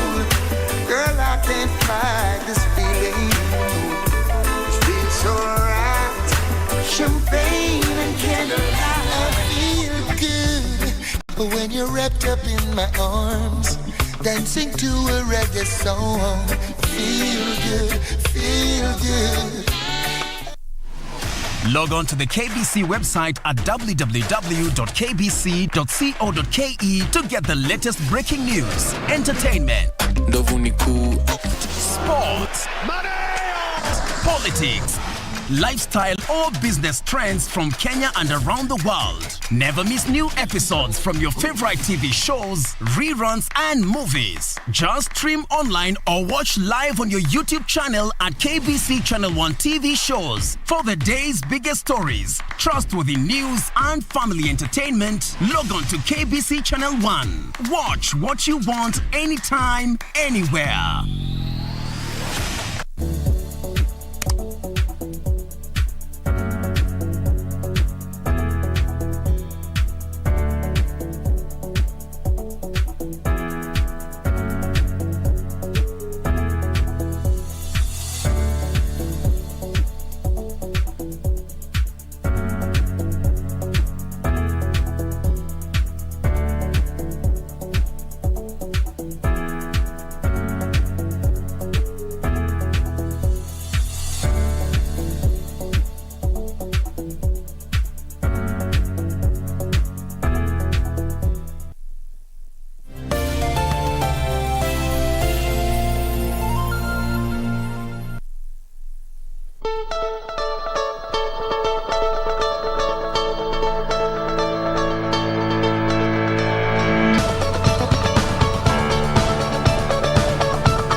So let's quickly look at how the roads are looking like at just 33 minutes past 8 a.m. We are still focusing on what is happening around the Nyayo Stadium roundabout. This is also simply because of that expressway, which is supposed to be open by mid of this year, quickly taking shape along that particular route, cutting through sections of Uhuru Highway up until Wayakiwe area, up until the James Gishuru Junction there. So this is what we want to look at this morning. And again, also it's so simply because there's still a lot happening on sections of Langata Road. This is around the area of the T-Mall roundabout, so this is also partly why we are looking at the Nyayo Stadium roundabout, given the fact that this particular roundabout also branches off to Langata Road. You can remember that earlier there was barely any kind of traffic moving at a very swift pace throughout the entire roundabout, and also as you leave the roundabout coming still through Langata Road there. So this is how it is looking like. Clearly nothing has changed, at least as you leave the roundabout coming through Langata Road, moving still at a very swift pace. Just as you get to the roundabout is where traffic begins to slightly build up, but altogether manageable kind of traffic that is also being witnessed still throughout this entire roundabout. Like I mentioned earlier, it is one of those busy as well as major roundabouts, simply because it also gets to branch off to major roads and slip roads around this area, coming from areas of Enterprise, Lusaka Road, some sections of Mombasa Road there, as you get to branch off through areas of GM, coming through these areas that I'm mentioning on that particular section. Still no traffic at all, moving at a very swift pace. The beauty is that this is actually on both lanes of this route. As you leave areas of Mombasa Road, on that particular lane or side as you come to the city center. That specific area is just where there's really heavy kind of traffic, but also that is expected. It is the early morning hour, so obviously as you come to the city center, majorly on most of those lanes as you come to the CBD, whether in Nairobi or even beyond, this is basically how you would expect the roads to be looking like, because I mean it's the early morning hour, so obviously a lot of activities as you come to the city center. Not forgetting the fact that the expressway is still taking shape along this particular route, and this is why mid last week there was really heavy kind of traffic in the early morning hour because of that particular beam that they were trying to erect there. And also again, like I mentioned, still this is expected up until when it's going to be complete, and again this has just changed right this very second, not moving at all, at a standstill. This is why I keep saying oftentimes the traffic changes every single second, every single minute on that particular section just before you get to the Nyayo Stadium roundabout. On that area, not moving at all, just at a standstill. On the other side, however, as you leave areas of Uhuru Highway, leaving areas of Lusaka, Langata Road, coming through sections of Mombasa Road, on that particular section, no traffic at all, moving at a very, very swift pace, and at least also that the same is also being witnessed on areas of Langata Road, much as there's a bit of a closure because of that overpass and underpass, which is also slowly taking shape in terms of construction around that area. But back to the Nyayo Stadium roundabout, this is how it is looking like. So obviously again, still remain a key area of focus up until the expressway is complete in terms of construction and opened up to the public. So as they mentioned, mid this year, that is when we expect to be doing that. So again, like I mentioned, it's going to be an area of focus up until that gets to happen. But that is how it is looking like at just 37 minutes past 8 a.m. around the Nyayo Stadium roundabout.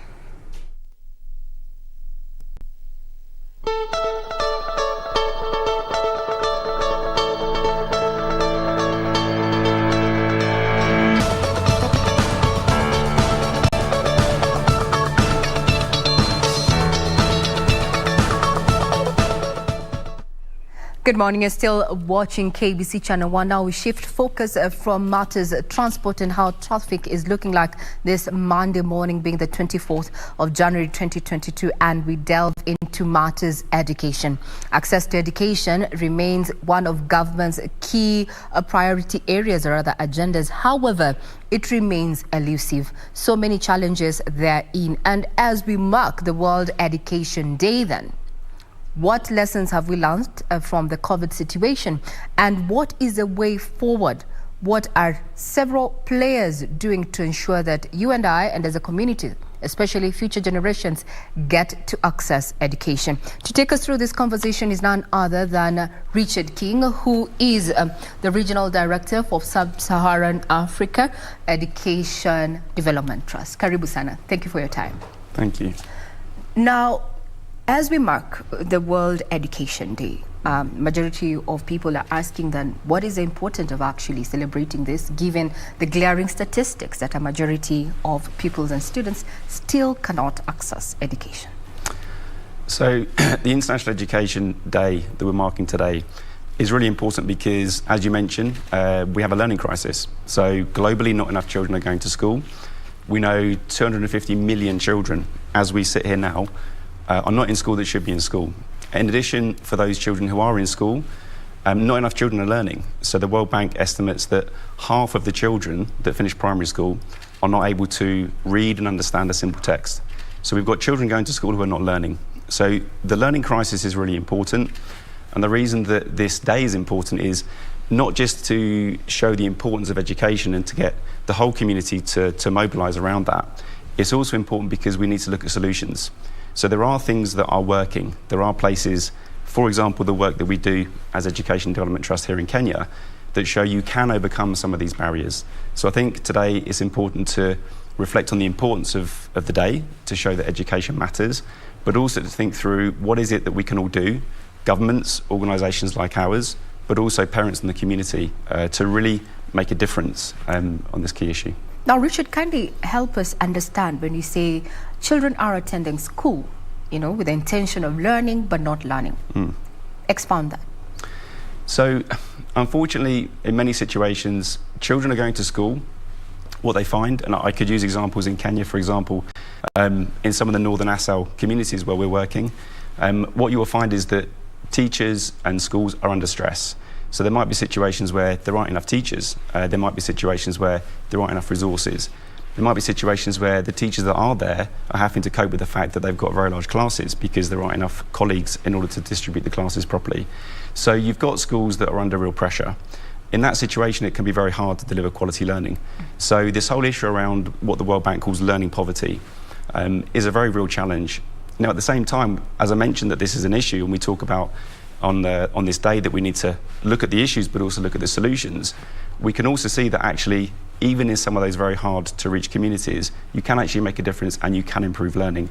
But it is about really trying to focus on what happens in school. So how do you support teachers? How do you support head teachers?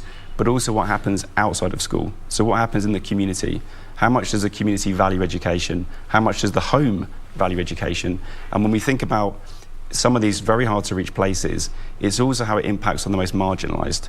So in some of those communities, that might be girls, for example. So the project that we work on here in Kenya focuses on girls. So it really shows that there is a problem, and there are things that need to be addressed in terms of why children might not be learning, but there are also solutions. Mm-hmm. Given the statistics that we have, 250 children not in school, there's the issue that the globe is dealing with, and this is the issue of the COVID-19 disruptions. Looking at sub-Saharan Africa and focusing on Kenya itself, where you have, have worked in, what do they say have been the lessons when it comes to matters COVID-19 and education? I think everyone knows that COVID-19 was a disaster for education. We already had a learning crisis before COVID-19. We already didn't have enough children in school. We already had children going to school that weren't learning. But what COVID-19 has done, obviously for a large period of time, I think in Kenya it was 7 months, children weren't in school. So it's told us that actually being in school really matters. It's also shown us, I think during COVID-19, there was a hope that we could use technology to actually maintain learning continuity. And I think it's shown us that actually technology has potential, and we all know that, and we can talk a bit more about it, but it's got big drawbacks. So for example, in Kenya, there was a report by the President's Office that showed only 20% of children were able to access learning during COVID-19. So this whole question around the digital divide, I think, has been sharpened by COVID-19. And I think the other thing that it's done is really shone a light on inequality. So we talk about that digital divide, we talk about the 20% that could access learning. Well, a lot of those other 80% would be, for example, in some of the communities that we mentioned, it could be girls, it could be children with disabilities, and it's going to be children in the communities that face the hardest challenges in terms of poverty and marginalisation. So that whole question of inequality has really been sharpened and heightened through the pandemic. I think the last thing to mention too is that it's also illustrated that resources are an issue. One of the consequences of COVID-19 is that governments have got less money because there's been an economic impact. So we have a bigger problem, but we also have less resource to solve the problem. So it's created a real problem. Now, I think the last thing we would add in terms of what it's taught us is, whilst the digital solution wasn't necessarily effective in all cases, what we also found in some of the places that we were working was that whilst kids weren't in school, it demonstrated there's a lot you can do in the home and in the community. So the home is a site of learning and the community is a site of learning as well. So for example, I mentioned this 20% in Kenya. In the northern ASAL regions where we're working, but also we work in the slums in Nairobi and Mombasa, what we were able to do during COVID-19 by creating reading camps and really focusing on mobilising the community to support the girls we're working with, we found that we could get 80 to 90% of our girls learning for 2 hours or more a day. That's more than it was in the UK during the pandemic when schools were shut. Now, Richard, what I'm hearing you saying is that learning does not necessarily have to take within the classroom setup, that there are interventions we can apply or rather adopt to ensure that learning happens, but not necessarily within the learning institutions. Now, let's go back to that, the digital misnomer, so to speak. Here's a solution, but it's still not addressing the learning crisis that we had before the COVID-19 pandemic. We're in the 21st century. We cannot shy away from saying that this is where we are. Technology is here. Looking at the infrastructure when it comes to access to internet and such, because that is what powers e-learning. where do we stand, or how do we compare among other countries, you know, in the sub-Saharan Africa, given that you have worked with Rwanda and Ethiopia? Are we on the right track, or is there something that we need to do so that we can get at the top at least for Kenya? So I think a few things to say around that. So, I mean, first, as an organisation, we believe very strongly in the importance of technology. So technology has a lot of potential. I think the challenge in the education sector is that it's been seen as a bit of a magic bullet, and it's not. So we can talk about the importance of technology, but we need to be careful not to forget that it's a means to an end. The end is that we want children learning. We want children transitioning into secondary education, into TVET skills, into jobs. So when we think about the questions around digital infrastructure, when we think about the things that you could be doing as a country here in Kenya, in order to really push and wanting to see yourselves as a leader in the region around technology, I think it's important not to put too much emphasis on hardware and not to put too much emphasis on infrastructure, because what we've seen is where technology is effective, it's generally speaking appropriate to the context, which means very often it's low cost. Very often you have to think about some of the places that I mentioned. Infrastructure is a problem, and it's going to take a long time to solve some of those issues. So you don't want to be too infrastructure dependent. So I'll give you a couple of examples. We've used simple things, like most teachers have a smartphone now. So you can use WhatsApp groups as a method to use technology to support teacher training. We talk about girls in very difficult communities without electricity. We want them to still study at home. So solar lamps and solar radios that use the power of the sun in order to enable them to access learning. And also, we talk a lot about technology, but we don't talk a lot about data. The one powerful thing that technology brings us is data, which gives us evidence to know where to focus our programming. So, for example, one of the things that we've been doing here, working with the Ministry of Education, with the Teacher Service Commission, is to use tablets to collect information that allow us to understand where the needs are and to use that more effectively. So you asked about how Kenya compares. I think compared to some other countries, Kenya actually isn't doing too badly in terms of infrastructure. So there is connectivity in a lot of places in terms of network. The challenges around electrification, and there are definitely challenges more related to, if you're going to provide technology and you're going to put infrastructure in, are you also going to build the capacity of teachers to use that technology? Are you also going to make sure that within the home and community, the most marginalised members of that community can access that technology? So, for example, during COVID, when people wanted to use phones or tablets or whatever to promote learning, in the home, very often it was the girl that wouldn't be able to get access to that. So I think it's also around not focusing too much when we think about comparing Kenya to other countries in the region on just the infrastructure, on just the hardware. It's also what is Kenya doing to make sure it's supporting the capacity of everybody to use it. Talking about education, on a day when we're marking the World Education Day, we still see more boys are accessing education, or rather getting educated, unlike the counterparts, the girls. Why is this? We're in the 21st century. We've been talking about affirmative action in every aspect, politics, governance, and such. But the statistics are more boys are accessing education, unlike the girls. Yeah. It's a key issue. I think many of your viewers will know what some of those issues are. We mentioned some of those places that we're working. We find that there's multiple levels, multiple barriers that girls and young women face, particularly in those areas.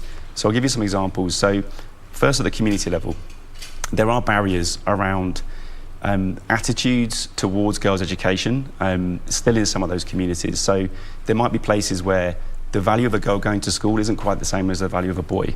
There might be places where, for example, in some pastoralist communities, where actually people might view a girl as being having economic value in terms of dowries when they get married. So attitudes and values at the community level are a key barrier. There's also issues in some of those places too around insecurity.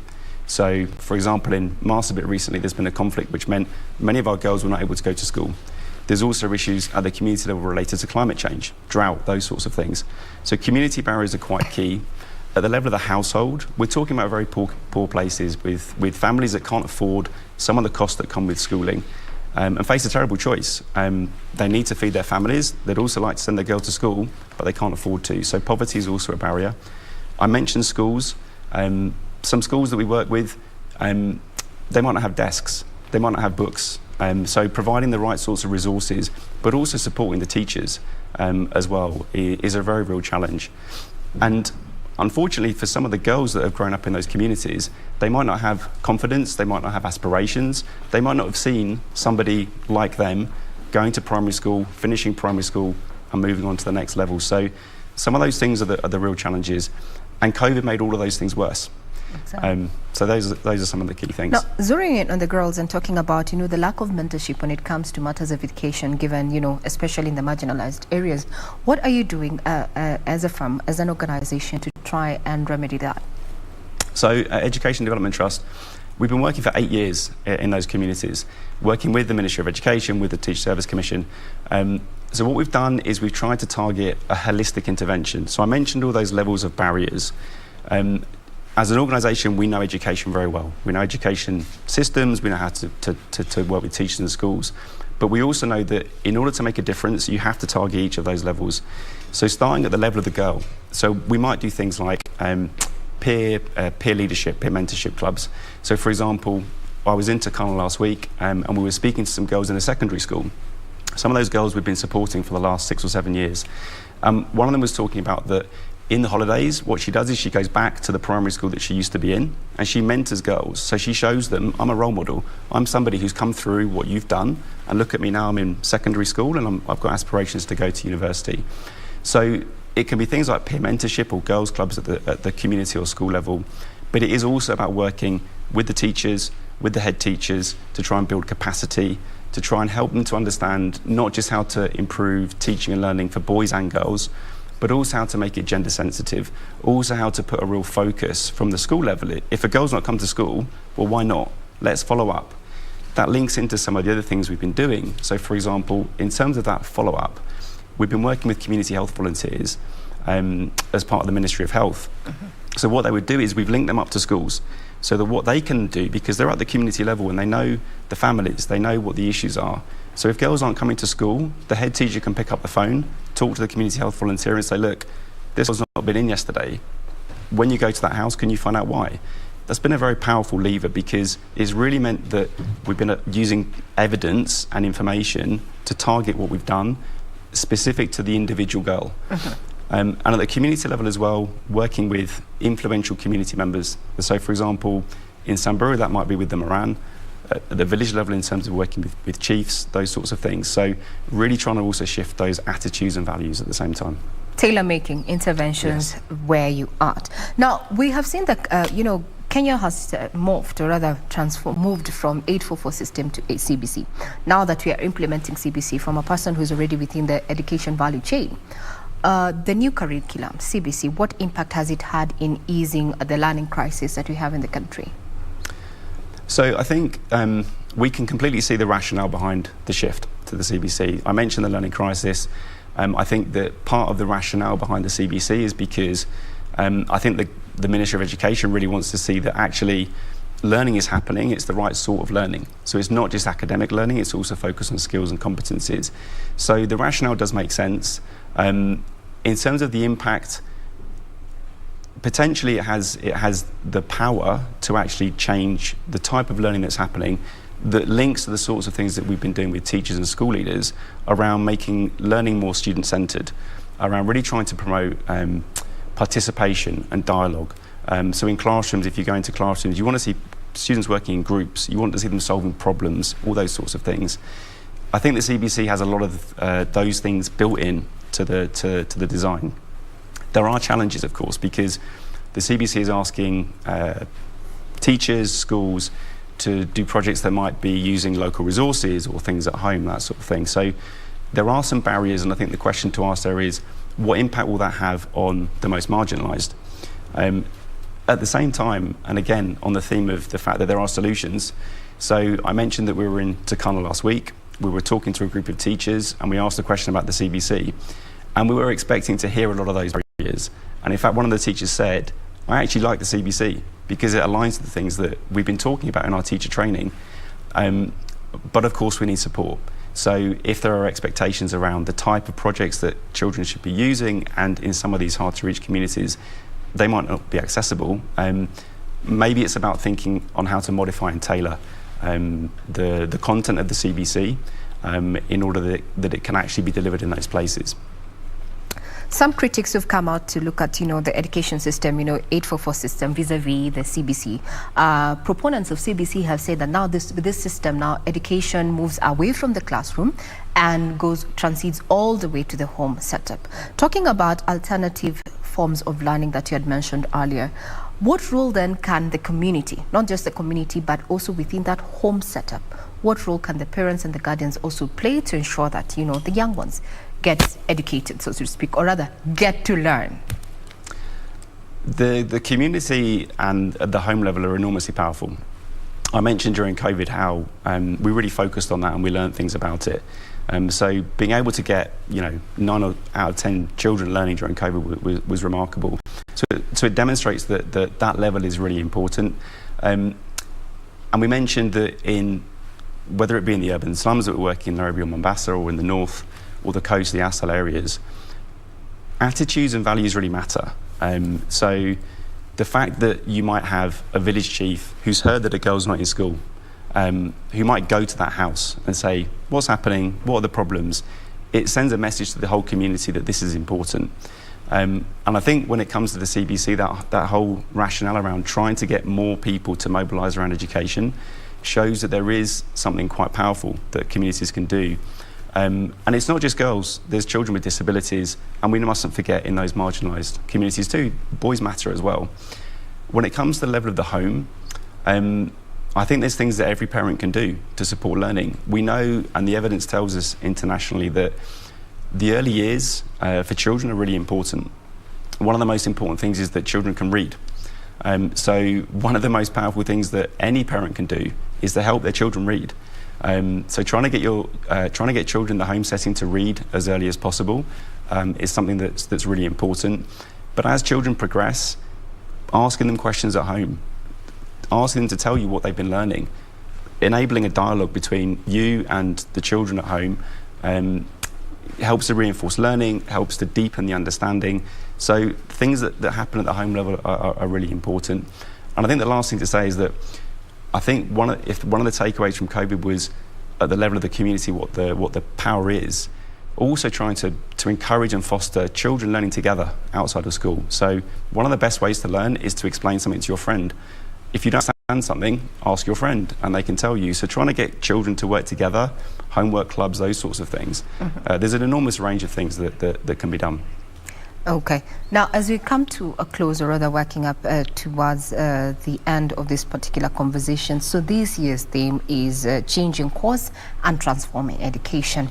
As the Education Development Trust, and from where you sit with experience, what does it really mean going forward into the next year?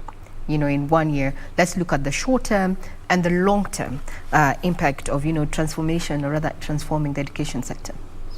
So I think for us, at Education Development Trust and our work in Kenya, what we think is that the work we've done in some of the hardest places has shown that you can make a difference. We mentioned things like, technology, digital divide, those sorts of things. I think for us, what this emphasises is actually one of the most powerful levers is mindset and attitude. Another really powerful lever is capacity. So actually training people, supporting them, giving them mentorship at the school level for teachers, school leaders on coaching. So what we think, for us over the next year, what we really want to try and do is work with our partners in government to see how we can take some of that learning to impact on more girls. We've been working with 70,000 girls for the last 8 years. We'd like to work with more. We want to have more impact. And we think that there are methods, there are approaches that can do that. But there are barriers that we need to think about addressing. So I think over the next year, what that also links to is political commitment. It links to commitment from communities and from parents around what they can do to very simple things, really try and promote learning at home, learning in the community. But linking back to that point around political commitment, I mentioned at the beginning one of the impacts of COVID was around resources. So commitments to put more resource to these things, I think, is what we as an organisation would love to see at a global level, but also here in Kenya. And in fact, there's a great starting point because last year, your President Kenyatta, launched a declaration which was actually trying to lead the whole world in terms of saying, look, education matters, and therefore government spending should go towards it. So a commitment to spend 20% of government spending on education, but putting the focus on making sure it's good quality and also equity, to make sure that it was focused on the communities and learners that need it most, including girls. So In your interactions, talking about the resources and the commitment that was made by government, some of the stakeholders have come out and say, you know what, we haven't gotten the money yet. But have you seen the overall impact that this particular declaration and government's efforts to attaining, education for all has had, especially in the community level? I mean, like anything, sometimes things take time. So the declaration was only middle of last year. Sometimes it takes time for these things to work through. What we've also seen is that you start at the national level with political commitments, but actually where the change happens is at the local level. So it's about also making sure that you're working with, and we're working very closely with people at the county and sub-county level in some of these places. And when you do that, what we see is that there's a huge level of commitment and desire to want to see change at that level. So it might take some time for things around resources to shift, but in the meantime, there are still things that could be done with the resources that are there. So I mentioned evidence and I mentioned data.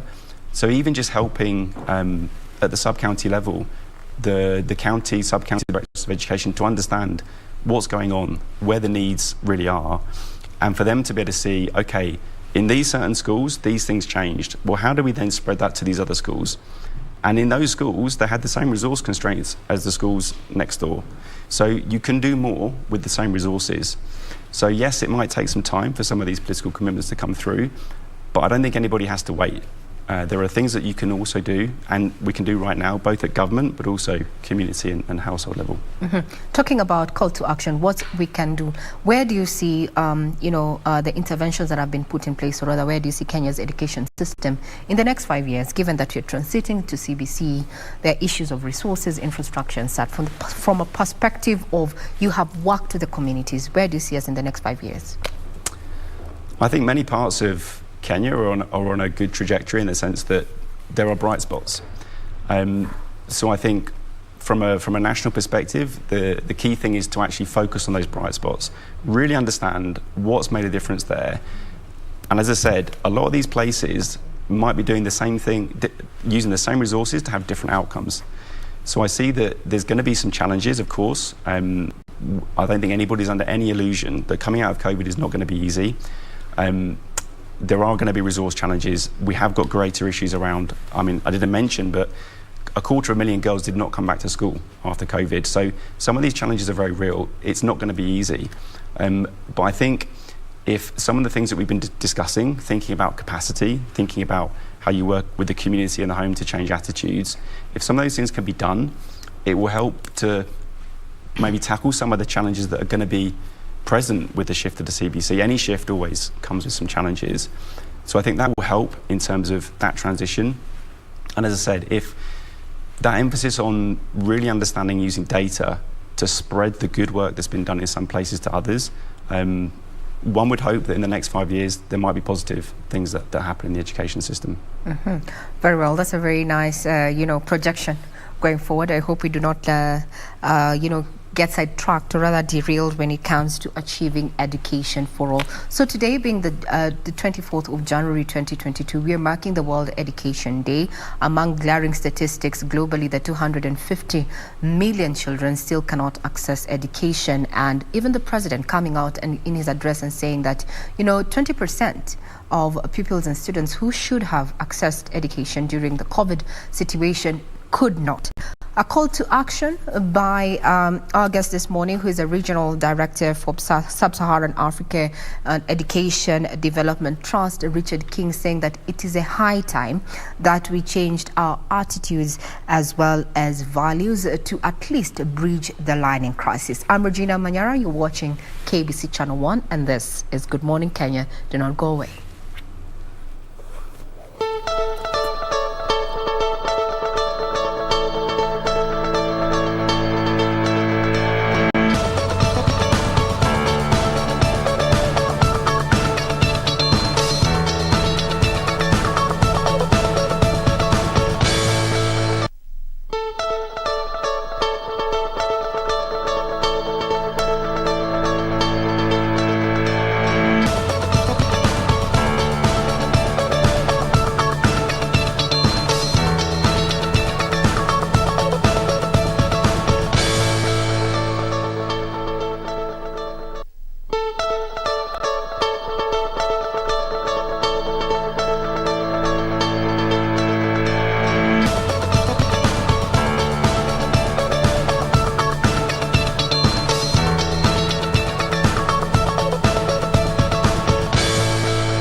So let's look at how this area is looking like. Just actually our last traffic link this Monday morning, still focusing on what has been happening around the Nyayo Stadium roundabout.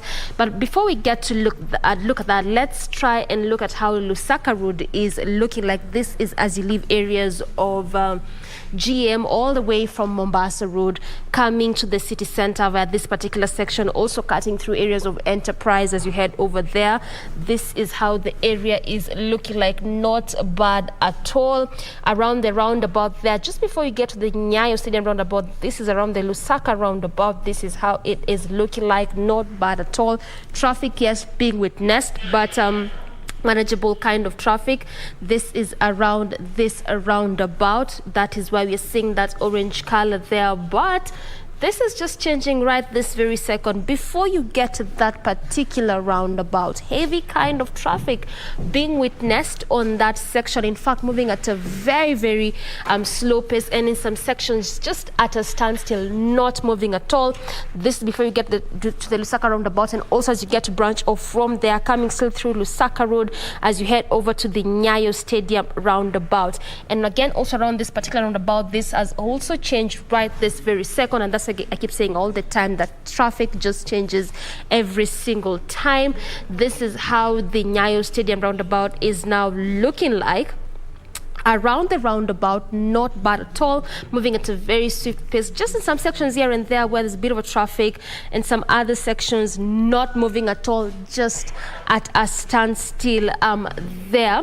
This is how this entire area is actually looking like. As you leave the roundabout, coming to the estates there through Langata Road, moving at a very swift pace, leaving the estates around areas of T-Mall roundabout, coming through Langata Road, where actually the areas of T-Mall have been, some sections of that particular area has been closed, and that was since 2020, late 2020, because of that construction that is expected to be taking shape around that area in a span of around 4 years. What is still happening around that area is just the initial stages or initial phase of that particular construction. So ultimately, we'll really be expecting heavy kind of traffic majorly on this particular stretch. But also as you lead up to the roundabout, this is how it is looking like. Heavy kind of traffic just as you near the roundabout, moving at a very slow pace. In fact, just next to the roundabout, not moving at all, at a standstill there.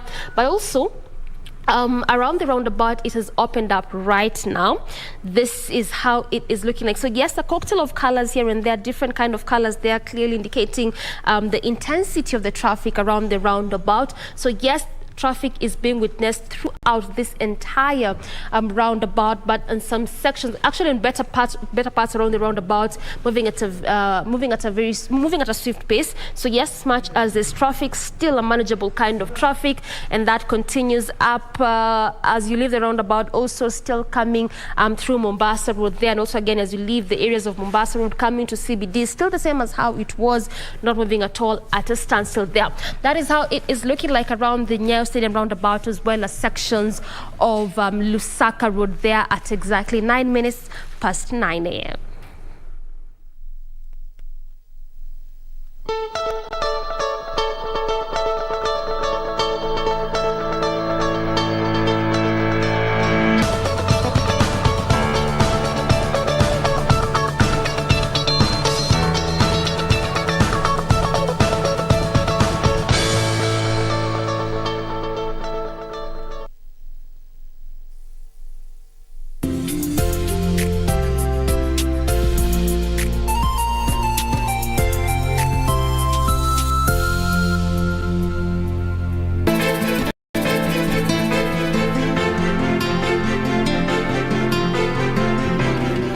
Bank.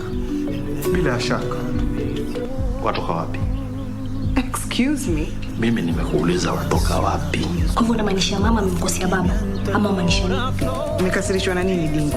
Oh, so this is okay with you? This is okay with you? Wewe ukajua roho ya mwanaume. You pity her, right? You think she's lucky?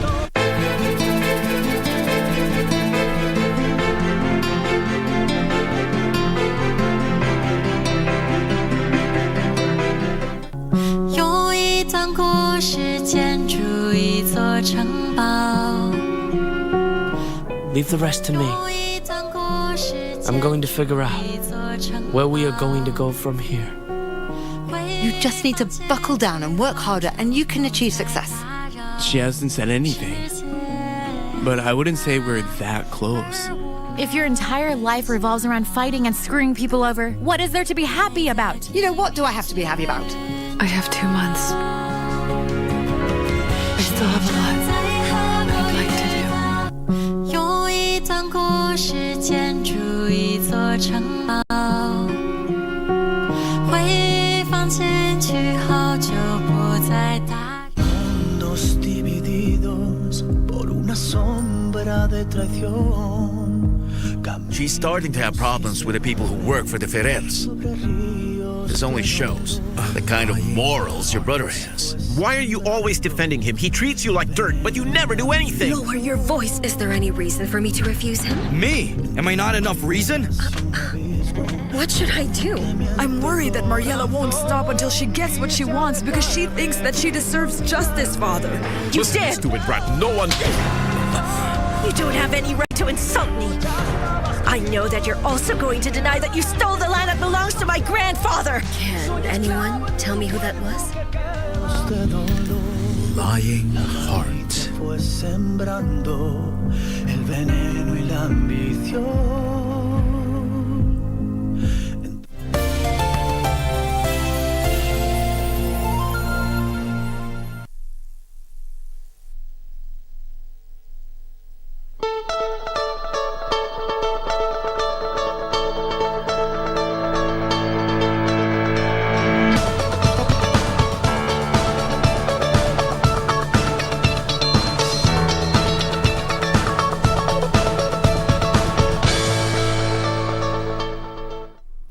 Welcome back. This is Good Morning Kenya, and we are switching gears a bit from education matters. We are on Family Check, and today we continue with the conversation that we had started last week on personality development.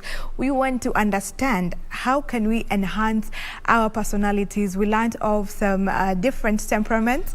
These are the different personalities that we have. So before we get to understand how to develop our personality, we just want to understand the different areas of personalities, what influences personality, and everything in between. And with us is Zipporah Wanyeki, who is a counselor, a teacher, and a trainer to help debunk this.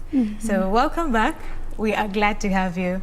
Thank you, Stephanie. Good morning. Good morning. How are you doing? I'm good. How are you doing? I'm also fine. Okay. We thank God. Okay, that is great. Thank God. So before we start off with our conversation, tell us where we can find you on your social platforms. Okay. On Facebook, you just look for me. I'm Zippy Wanyeki. On YouTube, Zipporah Wanyeki. On Instagram, Wanyeki1 Zipporah. Okay. You will find me there. All right. So last week we talked about the different personality types, and people are asking, how can someone have two personalities, different personalities? Sure. But before that, maybe you can do a recap on the different personalities that are there, just a brief one. Thank you, Stephanie. I know you're a good student. I know you remember where we stopped last time before time caught on us. Yeah. We had started by telling our people that if you can't handle yourself, you can't handle others. Yeah. And so we want to teach them so that they know who they are, what are their personalities, and all those. So we started by looking at number one, the difference between personality and character. Yeah. We said character is who you are when you're alone. Personality is who you are when people are watching, what you do, what you talk, all those. And we were able to tell our people that we have 4 main types of personality. We talked about the first one. Choleric. These guys are the choleric people, energetic. Maybe you can list them before you get into details. Yes, we had choleric. the first one was choleric. We had the second one, melancholic. We talked about the sanguines, and of course the phlegmatic people. So the choleric, we say these are outgoing. I mean, they are energetic, highly energetic, workaholics. They work a lot. They hate delay. These are guys who are never discouraged. These are guys who use others to climb up there.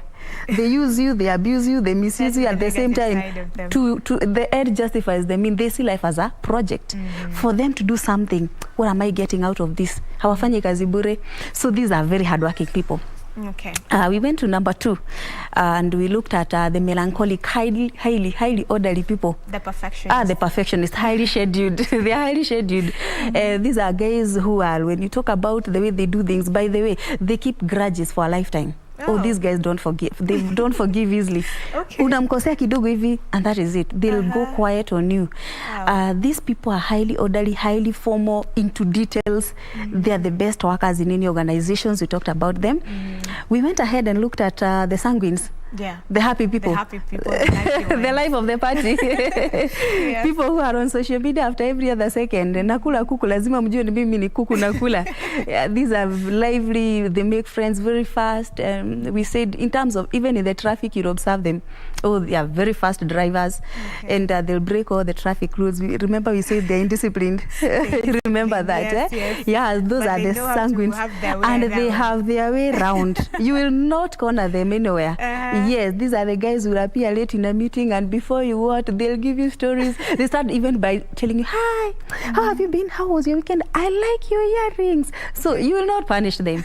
Imagine if you have a child as a sanguine, what will happen to that child? Oh, they'll have their way out. You'll never punish these children. Oh, yes. And they have their way around even with teachers. They'll wake up and first of all compliment every other aspect, and they'll, you know what, I didn't do your homework. So you wonder where to start. You wonder where to start with this child, because they are just there, the sanguines. So these people, we say that they are outgoing, they are jumpy, they are happy, carefree, and they like brightness. Okay. Party after party, that's their life. But they don't see their projects to completion. No. They start so many projects and they get bored very fast. Okay. Yeah, you can't hold a sanguine, by the way, within one place. At Mukai meeting at 10 hours, no. They want this, then they want like that. Those are sanguines for you. Very happy people. And then, of course, we looked at the phlegmatic. The last one. And we said, yes, the last one. We said phlegmatic people, these are calm, godly, quiet, reserved. They hate drama. Very friendly. They hate noise. They hate embarrassment. They don't like being in the limelight. They don't volunteer in doing a lot. And we say that these people, they follow status quo, a certain routine. They don't like a lot of change. So they could be rigid, by the way. Phlegmatic people, they could be rigid, but you cannot read it. So after now we were able to look at those people, we can now be able to look at them in 2 perspectives. Actually, 3. The broader perspective. The broader perspective. So I'll tell you now, there's people, we call them the extroverts. Extrovert people are outgoing. Yes. Very talkative. Extroverts are people who are happy them. So we can categorize sanguines into this category. Yes. So when we talk about the extroverts, we'll put sanguines here and the choleric people here. And the choleric, okay. Yes. And then later, remind me to tell you about marriage, what happens to these guys. So we'll get there, the sanguines and the choleric, they are extroverts, they are outgoing. And even in terms of career, by the way, you know, we say, why we teach you about personality? It's so that you know that personality affects everything about your life. From the food you eat, to the dress code, to the friends you choose, the career you choose. To the career. And actually personality test, when you're going for an interview or something, they want to see where you range, if you can fit in that to work in that organization and everything. That is it. So you are a journalist because of your personality. But can you imagine a journalist who is quiet, reserved, doesn't talk much, hataki kukukosea? Journalists are outgoing people. In the middle of chaos, you go and get report there. And you're reporting and you're, you know, outgoing. So we are talking about, what about these guys when they are dressing? You should see a phlegmatic dressing. They don't specifically choose dress code. What they can wear for funerals, what they can wear for wedding. Anything. But look at a sanguine. A sanguine looks at his colors, and mostly they are bright. bright colors, because they want to stand out in the middle of a crowd. But melancholic, they're ever smart. They know this is a wedding, this is a burial, this is a formal meeting. They know how to balance their colors. Yes. So we were talking about the extroverts. Those are people who are outgoing, and we have put the sanguines there and the melancholic there. Oh, the melancholic. Not melancholic, but the choleric. Now we come to the second category. We call them the introverts. Okay. Introverted people, they are reserved. They are quiet. They keep to themselves. They don't like noise. They don't have a lot of friends. And like sanguines, who the whole world is their friend, who knows all topic from politics to philosophy, to psychology, to farming. Ask them any question. They have something to say. Yeah. Highly talkative. Yes. Those are the sanguines. Those are the sanguines and the extroverts for you. But for the introverts, they are quiet. They don't have a lot of friends.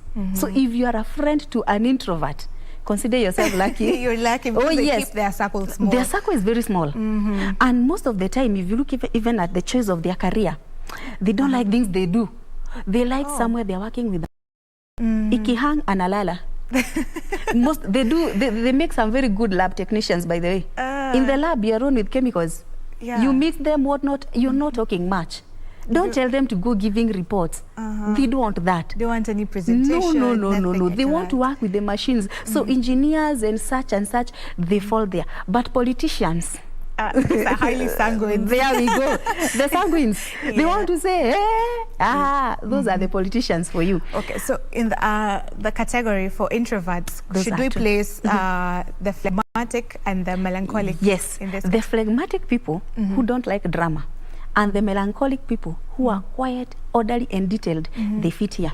Okay. They are quite quiet. Now we have the third broader perspective. We call them the ambivert. Ambiverts. Now, I started by telling you there is nobody who possesses one personality type. Even you, Stephanie, if you look at you, if we dig you I can just and mask you well, personality. you'll find that you pick a few from here, a few from here. But there is one temperament where you have over 90%. You major in. Yes. So the ambiverts, these are people who are a mixture of the extrovert and the introverts. Oh, so that's where some people say, I'm just there I'm between just there. There's these people you find that in the morning they're very jovial, lively, they're happy, very happy, on the move, all those. In the evening, they are reserved. They don't want to talk. Oh, no. They are not in the mood of talking to anyone. Now, those are ambiverts. Okay. They are there. But there are people that you cannot classify there because forever they are on the move. Now, those are the extroverts. Another one forever is reserved, the introvert. But those people who are in between there, sometimes can be like this, sometimes like this. We call them the ambiverts. Okay, and to the introvert again, is there a difference between an introvert and a loner? Because they say a loner is someone who's alone but doesn't want to be alone, something of that sort. I might be wrong. We might come and ask you, why has he become a loner, he or she? Why a loner? Maybe something happened. There many things that can happen in life and they make you want to be alone, want to be just quiet and reserved. Maybe, for example, you're battling something, a terminal illness, for example, the death of a loved one, for example, or something else. In this world, there are so many things that will stress us, Stephanie. So we may not classify them as introvert. Maybe they are extroverts, ni mashida tu zimemweka hapo. Yes. And speaking of that, there are factors that influence our personality. Sure. So what are those factors? Thank you. We can look at them. And let me start by telling you, Stephanie, that 20 to 60%, that is statistic, 20 to 60% of your personality is actually genetic. Wow. There is nothing you can do about it. You inherited, it's hereditary. Okay. You inherited from your parents. It runs in your bloodline. I'm sure you've been to a hospital and they were asking you, is there anyone in your family who has such a disease? So they understand that these things can be transmitted. So similarly, something like personality, 20 to 60% of it is from your genes. You were born with it. So if you're a sanguine, it's highly likely that your parents, one of them, and there's nothing you can do about it. And I told you earlier that we can only modify some aspects of personality when they are negative. Like you can talk to a sanguine and tell them, when you're driving, try to be cautious about others. So he will now modify that being hyper even on the roads so that you can give way to some people. You're not the only motorist in the road. So there are aspects that one can modify. So number one is genetic. And I'll give you an example of a condition we call ADHD. Maybe you have heard about it. That is someone who attention deficit hyperactivity disorder. It's something with children. You have had this parent coming and saying, my child can never settle down. My child, the more we punish, the more we beat him up, the more he hardens, the more he seems not to do anything right. He's in the wrong books with the teachers, with the parents, with everybody around, doesn't seem to do anything right. Now, that child, the solution is not in punishing, by the way. Okay. ADHD is an issue. I'll not call it a disorder per se, but it is in the line with that because it can be treated with medicine. Okay, so parents need to understand. Yeah, you need to understand that your child, if for example, we say that everybody wants to be good, until something bad happens to them. So nobody wants to be put in that bad book. So even this child who is punished time and again and cannot hear, there is a disorder. There's something happening. That person was born genetically, has those genes running in him or her. Okay. So you can only help these children if you want to identify them. One of them, they are on the move throughout, can never settle and do anything right. All right. And they have been called to school. Yes. And they are never organized. They're highly disorganized. They forget their pencil pouch at home today, tomorrow they forgot their homework book, the other day they forgot their what. Even when the situation demands seriousness, they'll be late even for exams. So you wonder, mtoto never takes life seriously. So they never have friends because nobody likes people who are indisciplined. So that is something genetic. And punishing, by the way, may not work. You'll punish until you're tired. So the best thing you can do is treat them with love. Try and maybe appreciate something small that they do. You can we call it conditioning behavior. You can condition a behavior. You reward, it is likely to be repeated. Every other time you reward a behavior, it's likely to be repeated. If you don't reward, it disappears. Yes, we talk about conditioning. So that is one example of something that runs in your genes. Genetic. That is genetic. Number two, environment. Okay. Environment shapes your personality. How? How so? So we started by saying 20 to 60%. So you should be asking, what about the other 40%? It's from your environment. Where you grew up shaped your personality. For example, think of these children who are growing in some homes where people are fighting throughout. We talk of dysfunctional homes. The parents are fighting throughout. What do you think will happen of this child? They turn out to be aggressive too. Very aggressive. They could turn out to be bullies. They are only, we always say that whatever you learn between 0 and 7 years sticks with you. Sticks with you. Then you see this child like they are quiet and they are not quiet. They are only seeing. So between 7 and 12, they are observing and they are listening. They don't seem like there is anything happening. They are filing that. Wait until they are adolescent. They start practicing. They act what they saw. And you can't do anything. So did they see fight? They start fighting now. So the behavior they have been observing will come a time when they start now acting it out. What if what they were observing was something nasty? They start acting out.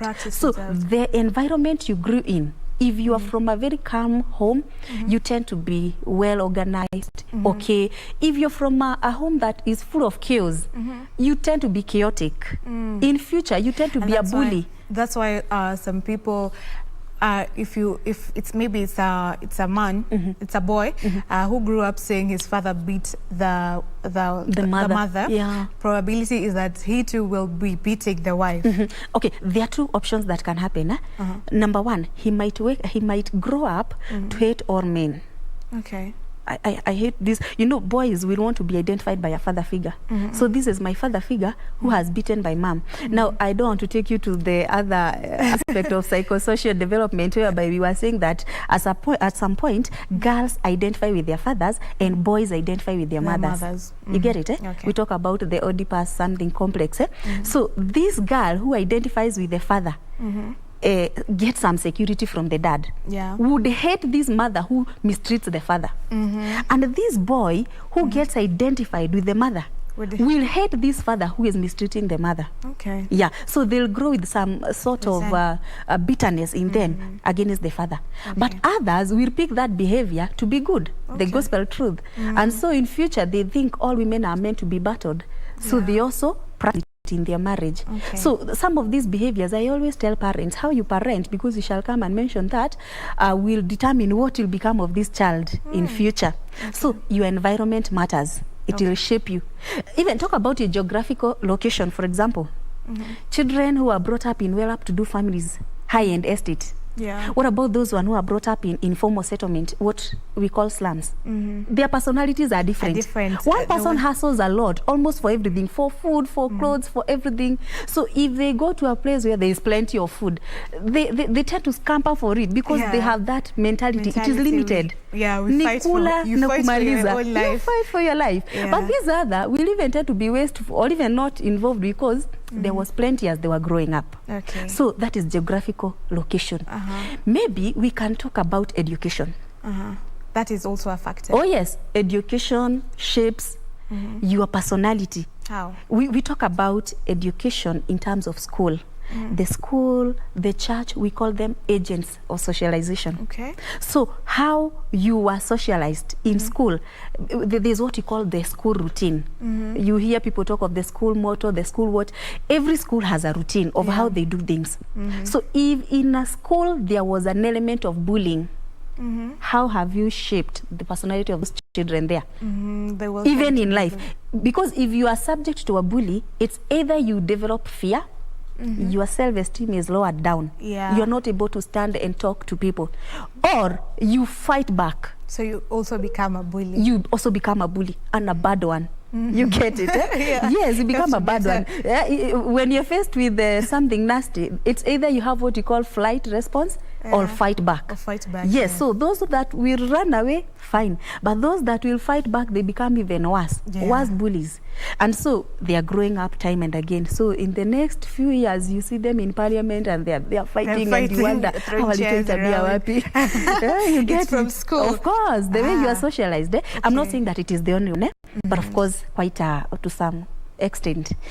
Other than that, we can talk about probably the religion.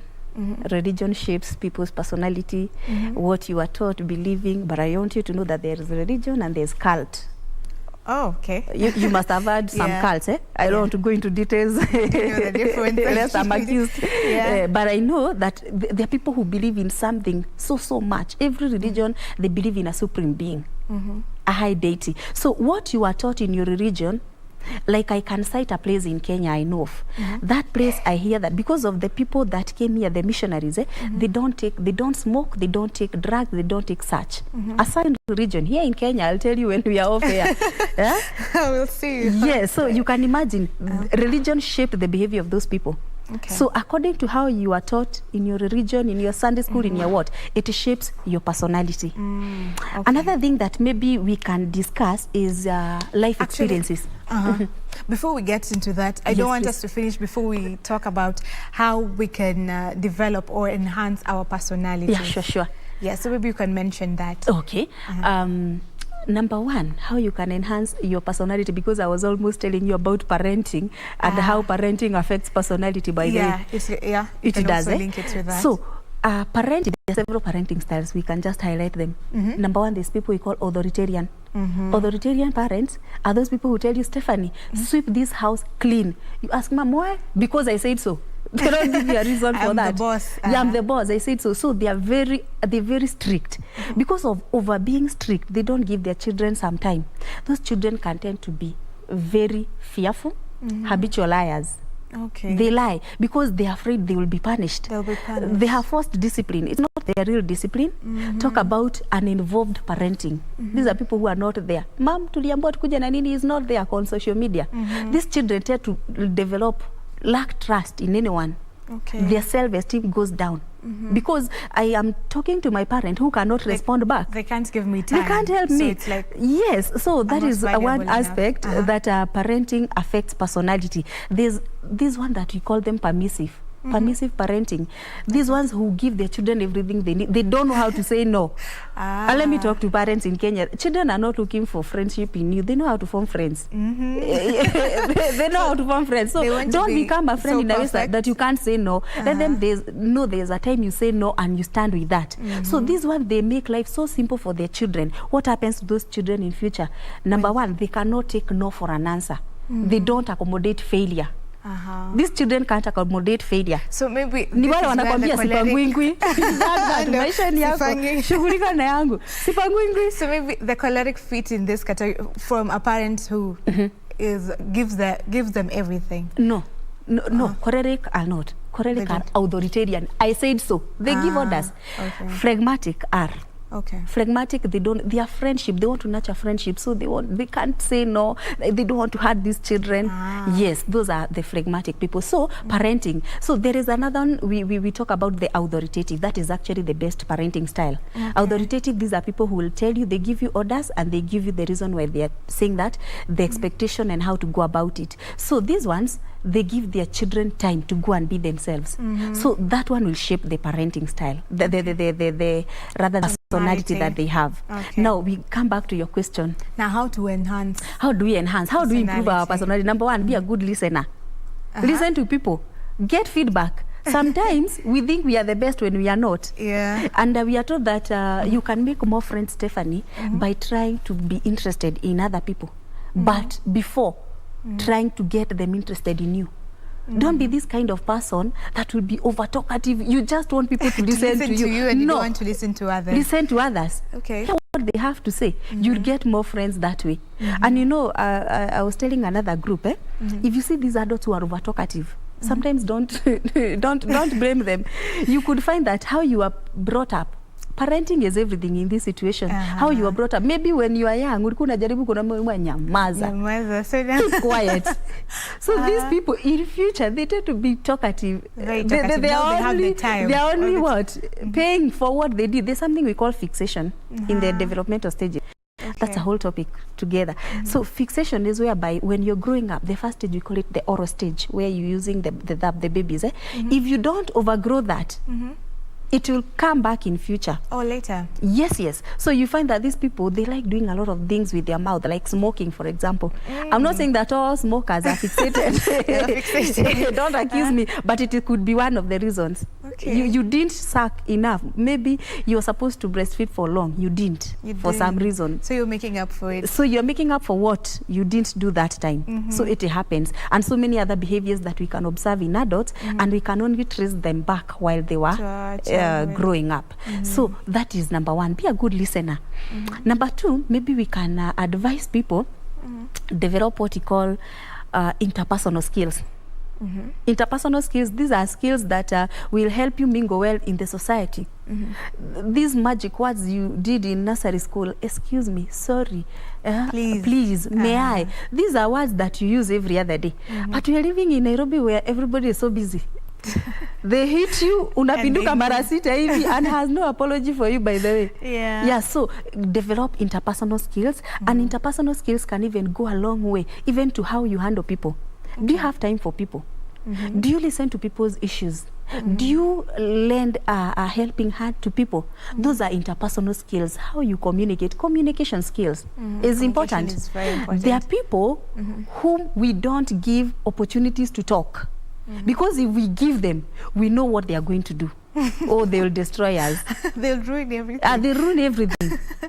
Because of the communication skills. You need to know how to talk to respond. I always tell parents, even when you're faced with a very nasty case with a child, there are two options. You can either respond or react.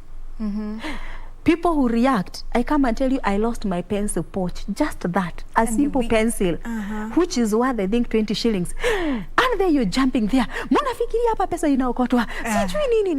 You tell this child, and when we compare the level of noise you have given to this child and the exact mistake, there's no coordination. There's no coordination. So it's like you're taking out your stress on this child. Yes. So that is someone who is reacting.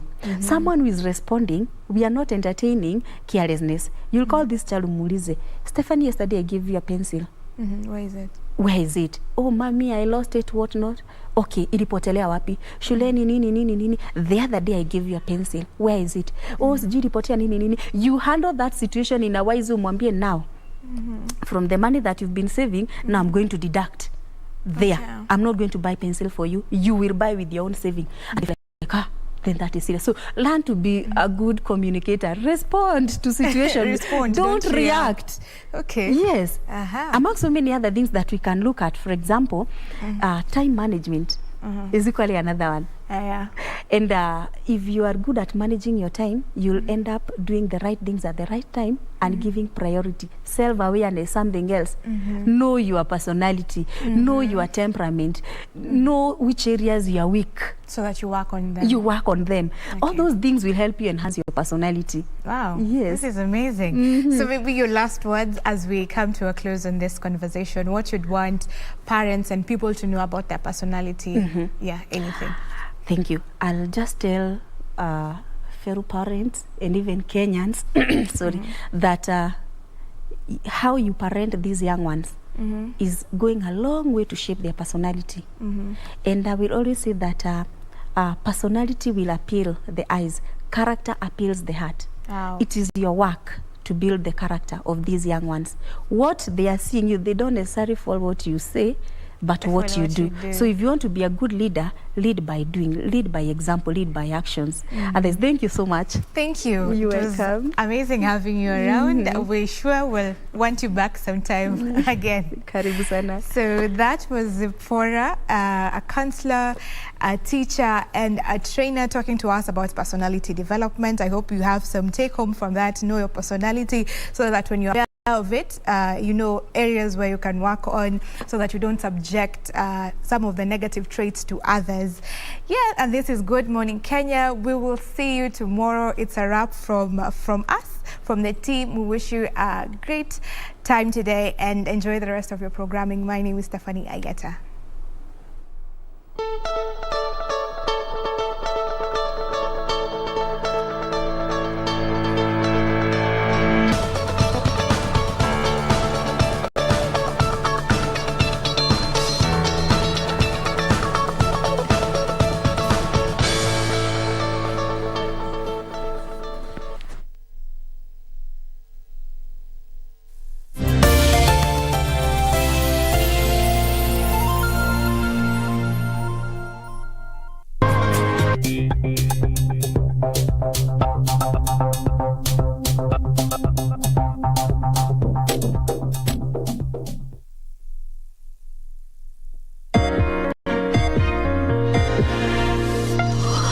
Hii ni Mitikasi leo, makala kutoka BBC. Yaliyomo: michuano ya kombe la mataifa ya Afrika Afcon yaingia siku ya 6 Ijumaa hii, na tunauliza, je, kuandaa michezo hii kuna umuhimu wowote wa kiuchumi?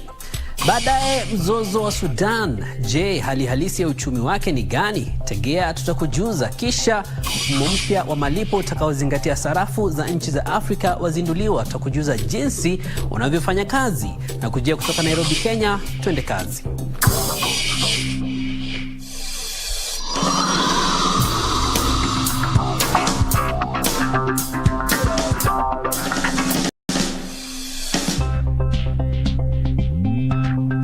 Swadakta, karibu katika habari za biashara zinazokuhusu, uchambuzi wa kina na mahojiano.